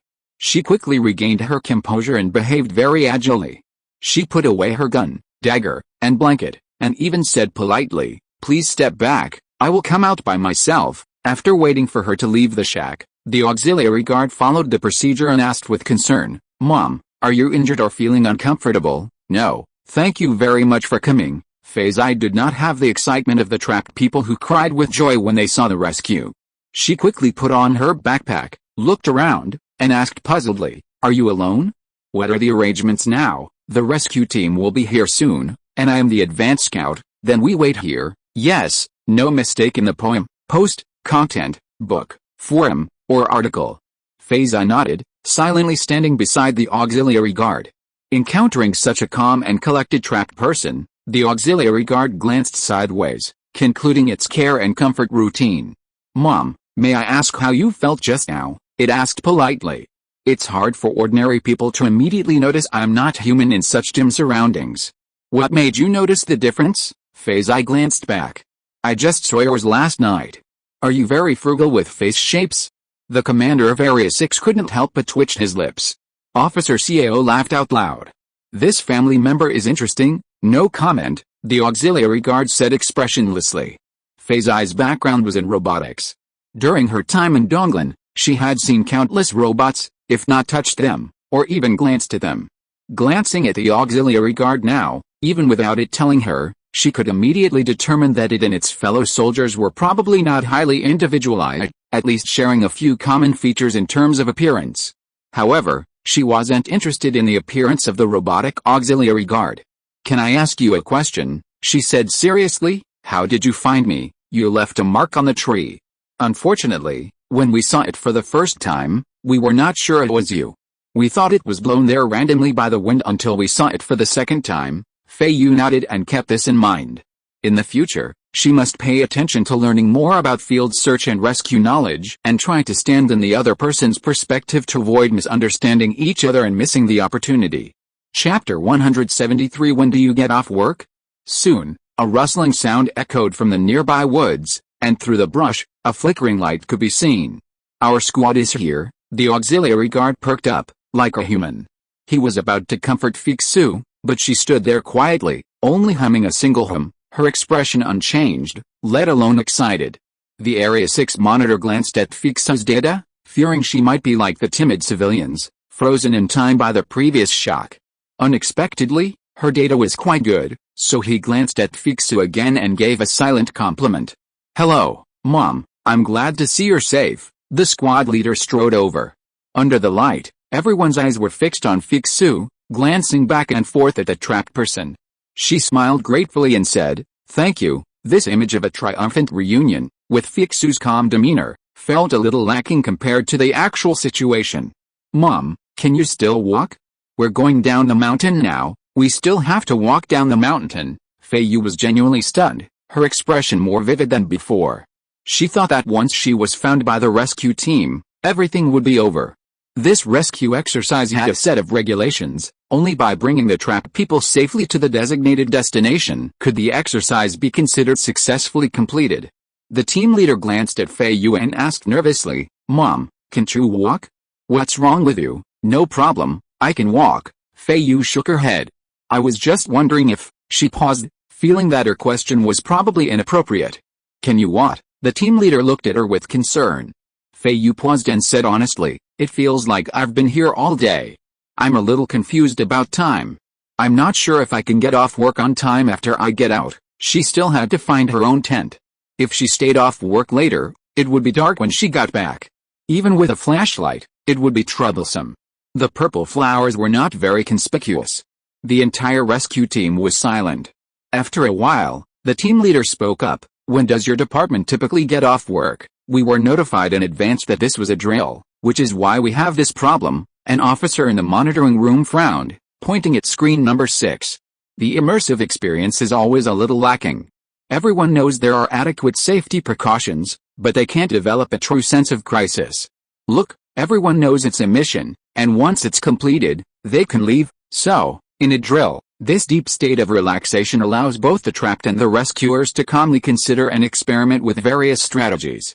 It may appear successful and perfect, but in a real environment, I'm afraid they may not be able to make rational judgments and execute them. A failed rescue drill is bound to have major errors, but even a successful drill shouldn't blindly believe in its true effectiveness. We must not ignore the powerful psychological and physiological disturbances and pressures of a real environment, the officers of the Purple Flower Division commented one after another. "Downgrade Captain Number 6's mission rating by 1 level, the commander of Area 6 said coldly. "I told you to talk too much, I told you to talk too much." The monitor in Area 6 glanced at Captain 6 across the screen and shouted, "Yes." The captain hadn't yet realized that his performance on this mission had rapidly deteriorated from excellent to average. He was closely guarding Feiyu, the most important objective of the mission, and with completion imminent, he couldn't let her make even the slightest mistake. Feiyu was placed in the middle of the team, and as they filed down the mountain, she didn't need to find her own way, so she simply followed without distraction. The captain, hearing her heavy breathing, immediately offered to have the robot carry her. She figured this would be a good opportunity for training. The real situation on the way to Luoyang might be even worse, and she couldn't rely on others. She shook her head and declined, gritting her teeth and insisting on walking alone. The mountain path was intertwined with shrubs and vines, making it extremely difficult to walk at night. The team seemed to have walked for most of the night. When they reached the end of the mountain, Feiyu's legs were so numb that they couldn't lift them. "We're here," the rescue captain said. Feiyu's vision blurred, and she suddenly noticed something different around her. It was as if she had entered a pitch-black corridor. 2 more steps, a faint light appeared ahead. As the leading guard pushed open a door, the light grew brighter.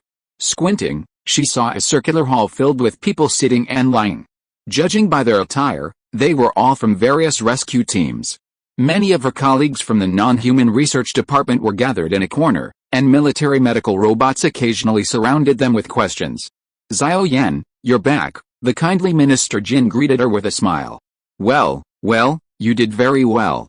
Come sit down and rest." This was a situational transition buffer room, used to calm the intense physiological and psychological fluctuations of situational experience.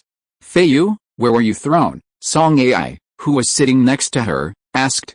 "In a forest on the mountain." "Where were you?" "In the sand dunes, all red sand." "I was buried before I could react," Song Ai said with lingering fear. "Madam, please refrain from talking during the rest period, as it will slow your recovery," the medical robot warned. Feiyu gave Song Ai an apologetic smile and did not respond. She sat down on the recovery chair, relaxed her whole body, and glanced outside. It was the time when the red clouds were everywhere. The scene of rustling through the forest in the dark before seemed like a dream. After a short rest, the soreness in her legs and feet subsided, and more teams returned. Feiyu strictly followed the instructions of the buffer recovery procedure, closed her eyes and sat quietly, ignoring all the noise and emptying her mind. Gradually, she felt sleepy. "Hello, sir," the soldiers in the hall stood up and shouted in unison. "No mistake, 1 poem, 1 release, 1 content, 1 6, 1 book, 1 bar, take a look." Feiyu opened her eyes and saw a group of more than 10 people wearing military uniforms with purple stamen sleeves and collars coming in. Their Minister Jin of the non-human department had already gone to greet them. "Commander Jin, thank you for your cooperation," the officer at the head of the group said politely to the non-human division. "Thank you all for your cooperation. You've all worked hard, thank you all for your hard work," Commander Jin said with a smile as he introduced his men. "These are the leaders of our Luoyang Planet Guard." "Hello, leaders," his colleagues, all sincere scholars and experts, were simple in their socializing. Following Commander Jin's lead, they greeted the officers of the Purple Flower. Feiyu smiled softly and, amidst the scattered greetings, added, "Hello, leaders." She nodded politely to the officers, glancing at each of them briefly. "I don't deserve it," the officer said, his face full of concern. "How are you all doing with your recovery? Are you feeling anything unusual?" "No," Qi Changgong and the others replied. "Fine," Feiyu echoed, continuing to smile and gaze across at the other side. The meeting was brief. Minister Jin and the officers of the escort force became acquainted, marking a promising start to future cooperation. Soon, they led the others to their departure. Outside the building, the crimson sky turned to azure. The rescue drill's duration was precisely timed, with no delays, and it was roughly the same as their usual end-of-day time, Feiyu assessed. Chapter 174 Infiltration Live. Feiyu reviewed the location sketch Shuangtanan had sent her at noon on the commuter bus. When she got off at the River Valley tent area, she was immediately stunned again. The gray-colored 20th Company camp of the Guards Army to the west and the dark green double tent area of the recruiting corps to the east were quite easy to spot. However, it was rush hour, and commuter buses were arriving at the River Valley tidal flat station one after another. Looking around, all they saw were men and women. How could she find the middle of the 3 eastbound grass paths Shuangtanan had marked on the map? "Hey, my wife," said colleague Qi Changgong in surprise. "They're back from get off work too. Goodbye everyone, I'll go and call them." Everyone looked at Mrs. K's other car. Neunor rolled her eyes and said enviously, "My husband and I always get home at about the same time. Maybe their department's car has arrived too. I'll go check it out." As she spoke, she started looking around. "Oh, what a coincidence, my old neighbor," said veterinarian Wang Yunlei. After a few times, the group from the non-human research department dispersed on the mudflat. Feiyu was still hesitating. The floating screen above her head scrolled out instructions every few seconds, telling her not to stay at the station gathering place and to leave as she arrived. She moved her feet and followed a group of people based on her general feeling. She first walked into the tent area in the east, stood in a relatively quiet corner, took a deep breath, and took out Shuangtanan's map to continue referring to it. The map that he had explained to her before was quite clear to her, but now she didn't understand it very well, mainly because she was confused about her specific location in the tent area. This was her shortcoming in talent, and Feiyu had known it since she was a child, so she was not anxious. She calmly chose a direction and prepared to walk straight to the edge and then start over to check. It was a stupid way, but it would definitely work. Feiyu walked resiliently through the densely packed crowd of identical tents, her gait steady. Her self-regulating breathing didn't tire her, but she managed to turn the blue sky into a gray twilight. In front of almost every tent stood someone returning home from get-off work. Although families didn't need to cook at dusk, the atmosphere was thick with the chatter of everyday life. As Feiyu walked, she could hear the gossip of couples and neighbors. "You're back, hey, I'm back. You're back too." There wasn't much meaning to these conversations, but the voices seemed filled with surprise. Feiyu kept walking, a beautiful map drawn by Shuangtanan in front of her. She secretly glanced at the door curtains, listening and comparing. There were many enthusiastic people. She couldn't avoid people looking at her, and if their eyes met, they would smile and nod at her for no reason. Some of the more outgoing and cheerful people would even greet her. "Hello, hello," Feiyu said friendly, turning her gaze back without a word. There was no purple flower grass around, no her house. She continued walking. Getting off work, a woman smiled at her as she stepped out from behind the curtain. Feiyu was startled. The woman's voice had left a deep impression on her, because she had heard her crying anxiously during the retreat the previous night.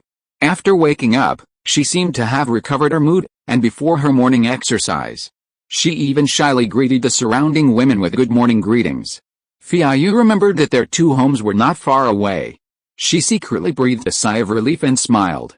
As she glanced over, she saw a large clump of knee-high weeds in front of the third tent behind the woman. "Yes, I'm off work," she said happily, opening the tent with a remote control. Seeing the curtain retract, her smile widened.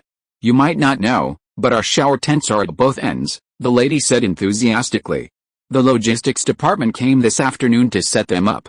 Each row has women on one end and men on the other." The rows were so long, interspersed with vegetation, that Feiyu craned her neck to peer over, unable to make out clearly. "I've already checked. Each tent can accommodate 50 people at a time. There's no specific row dedicated to it. You can choose according to your group size." Feiyu subconsciously asked, "Are they public?" "Yes," the lady said, her voice rising, before adding, "There are private rooms." She pouted, as if to say it didn't matter whether they were divided or not, but then pursed her lips. Perhaps after crying last night, she didn't want to complain anymore, fearing everyone would think she was spoiled.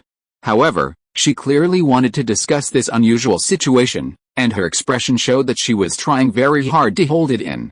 Feiyu, slow on this subject, didn't give the other person any further reason. She nodded slightly and said, "Thank you for telling me. I'm going home." It was gradually getting dark, and with nothing much to do back home, she squatted in front of the tent, adding soil to the purple-flowered weed that had been trampled on all day, hoping it would stand upright and continue to stand with its companions in front of her door as a landmark for her home. She also pondered how to tidy up the area in front of the tent so it would be easier to recognize next time. Feiyu, she looked up. Xiong Tannen was standing 2 steps away, holding something in his arms. Many people were walking around in the woods and greeting them, but she hadn't noticed his footsteps.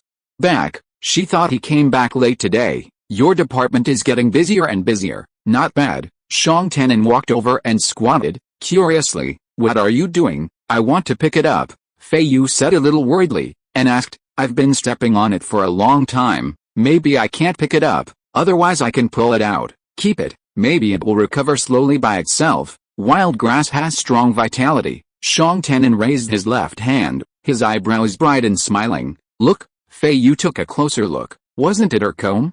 Even if it was a fake, she had carried it with her for so long that she had developed an attachment to it. She was really happy at the moment. "How did you get it?" "At lunch, they asked us to go back to the dormitory to pack up the things we didn't have time to take away last night," Xiong Tannen explained with a smile. "It is said that because it was the first relocation exercise, we were allowed to go back and sort it out, but we won't be allowed to do so in the future." "And in the future?" Feiyu asked in surprise. "It's okay, I think we will get more and more familiar with each other," Xiong Tannen said comfortingly, paused, and took out a piece of silk from his arms. "I brought back your clothes too." The fabric was faintly pale white in the dim twilight. Xiong Tannen held it in his right arm and rolled it up tightly, fearing that people would see it along the way. Feiyu was not a person who would easily feel embarrassed. When she saw that her underwear was being held by Xiong Tannen, she still felt a little uncomfortable in her heart, but she didn't show any sign on her face, and she was still very calm. She and Xiong Tannen had experienced this level of infiltration of life too many times since they entered the Kaolachi camp. Last night, they hurriedly retreated, and even the clothes of both sides were stuffed together. After setting up the tent, they repacked them one by one under the lamp. Thinking of this, there was no need to be embarrassed. Feiyu quickly thanked her, reached out to take it, and asked with concern, "Did we drop anything over there?" "No, I've checked everything." Xiong Tannen glanced at her hands that had just touched the mud and grass. "Let me take it in." Feiyu was feeling dirty, and thinking that she would become less and less polite to Xiong Tannen in the future, she nodded, slightly turned sideways, and made room in front of the door. Watching Shang Tanan bend down to lift the curtain and get into the tent, she reached out to lift the curtain, letting the remaining twilight outside shine in, and ordered, "Just put it over there." Chapter 175 Communication After Get Off Work. Shang Tanan hummed and walked into the dim tent. Feiyu looked at his back and saw that he moved freely without any stumbling. Thinking that his eyes had adapted to the sudden change of light between light and dark, she let go and lowered the door curtain, locking Shang Tanan in the darkness of the tent. Turning her back, she secretly reminded herself that she was the one who lost things, while Shang Tanan kept his things in order. She should learn from him in the future. The tent was instantly pitch black. Shang Tanan turned on the flashlight, walked to Feiyu's sleeping bag, squatted down, took out the pajamas from his arms, and placed them on the quilt. The pajamas were silky. When he showed them to Feiyu at the door just now, the folded small squares had become messy. Now they were soft and fluffy, looking a bit casual. Shang Tanan lowered his eyes and did not look around. Subconsciously, he tucked the four corners of the clothes together a little to make them look neatly arranged. He then gently pressed the topaz comb on the top of the pajamas and got up. He was alone in the tent, feeling extremely quiet and warm. He took off his work backpack and lifted the curtain door. Outside, the night was as dark as ink. Feiyu was still squatting at the door, tending to her purple flowers. The bright yellow light illuminated half of her profile. "Not ready yet?" "Forget it," he walked out and said. "Yet," Feiyu replied casually, and kindly passed on the news. "From today on, we all have to share the washing tent outside. There are a lot of people here now, so you have to wait, okay?" Shang Tanan squatted beside Feiyu, watching her persistently fiddling with the purple flowers. She didn't comment on the increasingly difficult washing conditions. Unlike the women of several families who had just passed by, they stood at the door and lamented continuously, making passers-by listen to their grievances, surprise and complaints. He stared at the stems and leaves of the purple grass, which were smooth and hairless, then shifted his gaze and told her his news. "There will be an analysis report on our performance and retreat last night, and we will also need to give our own feedback on the experience and lessons learned." Feiyu stopped, thought for a moment, and nodded seriously. "It should be." "Are you busy today?" Shang Tanan asked with a smile. "Our department conducted another drill, a simulated rescue, another drill, and it's arranged so tightly," Shang Tanan asked in surprise. Thinking of the terrifying disintegration ejection he had experienced, he quickly asked, "What was your simulated rescue like?" "It was a simulation in a situation. Let me wait in the forest for someone to rescue me." "How dangerous was the situation?" "Generally, it just rained." Feiyu pressed the oil at the roots of the purple flower grass and elaborated, "My colleagues' situations are different from mine. Some of them are on the snow, and some are in the desert." "Do you think they are simulating the geographical environment of Luoyang?" "Possibly." Shang Tanan frowned, but he thought of other aspects. In his original understanding, most of the female family members were in management and service positions, and after arriving in Luoyang, they would stay in the base camp. At this time, he couldn't help but worry, will you be involved in field operations in the non-human department in the future? "I don't know. Everyone in our department is now participating in a unified learning and training program. They should all have their own responsibilities in the future. Hunting experts will definitely go to the wild, but they will be accompanied by guards for protection. People in charge of general affairs management probably don't need to go out. People in charge of breeding garden management should also stay in the breeding base. I'm in charge of robots." Feiyu tilted her head and pondered for a moment. "It's hard to judge." "In fact," she commented with a curl of her lips, "the whole Luoyang is in the wild." Shang Tanan smiled. Although he was worried, things were not settled yet and he couldn't do anything for the time being. He looked at Feiyu, his mind turned slightly. The women who went to Luoyang will be the mothers of the second generation of immigrants in Luoyang. The existence of Fang Situ, the future director of Luoyang Nursery, has explained everything. He believed Feiyu, a smart woman, had noticed this. Last night, she had even told him a joke about holding a child in the wilderness. However, they had both agreed not to discuss it in depth. Shang Tanan felt a little relieved when he thought that Feiyu, as a family member, would always be treated like other female relatives, as a future mother and enjoy the corresponding maternal and child protection and care policies. He thought that she would not be sent out to explore the wilderness. "What about you? Any new progress today?" Feiyu asked. "Let's start preparing for the loading of robots and planning the resources after we arrive at Luoyang," If there are enough service robots, can we allocate a few more to the non-human department? Feiyu said casually. Shuang Tian'an was stunned, then smiled and said, it seems not possible now. There is a budget for the initial quota. After we arrive at Luoyang, we can probably apply for additional allocations based on actual usage. Oh, Feiyu nodded indifferently and relayed the leader's words. Minister Jin said that our non-human departments Li Piao and Yuan Tian are out on field inspections, and they often trouble the guards. There may be official receptions in the future. Asking the hunter robot to come out to serve tea will make people nervous. Shuang Tian'an helped to tidy up the purple flower grass and laughed out loud. I understand. If there are any extra duties in the future, I'll notify you to apply. Thank you. Feiyu knew that Shuang Tian'an was reliable and would definitely do it within his ability. After she took a deep breath, she lowered her brows and fiddled with the purple flower grass, continuing to chat. What a coincidence this morning, she recalled Shuang Tian'an's position, as if he was also at the head of the training section, and couldn't help asking, are you also assigned to be the morning exercise team leader? Yeah, Shuang Tian'an asked curiously when he mentioned this. Your shooting training is really good. Have you practiced before? No. Feiyu didn't show any pride, and asked naturally, how about you? Are you practicing well? I'm average. I'm not as accurate as you. Shuang Tian'an praised, you are really amazing. You practiced so well on your first try. I even saw you demonstrating to your teammates. The training officer asked me to share my experience with others, Feiyu said helplessly. Oh, Shuang Tian'an couldn't help but say, tell me about it. No mistake, one song, one post, one content. One content, one book, one forum. I have no experience and can't tell you. Just follow the instructions. Feiyu paused, a look of distress on her face. I can't understand why they can't hit the target after aiming. Shuang Tian'an stared at her, lowered his head and suppressed his laughter for a while. Am I wrong? Feiyu asked puzzledly.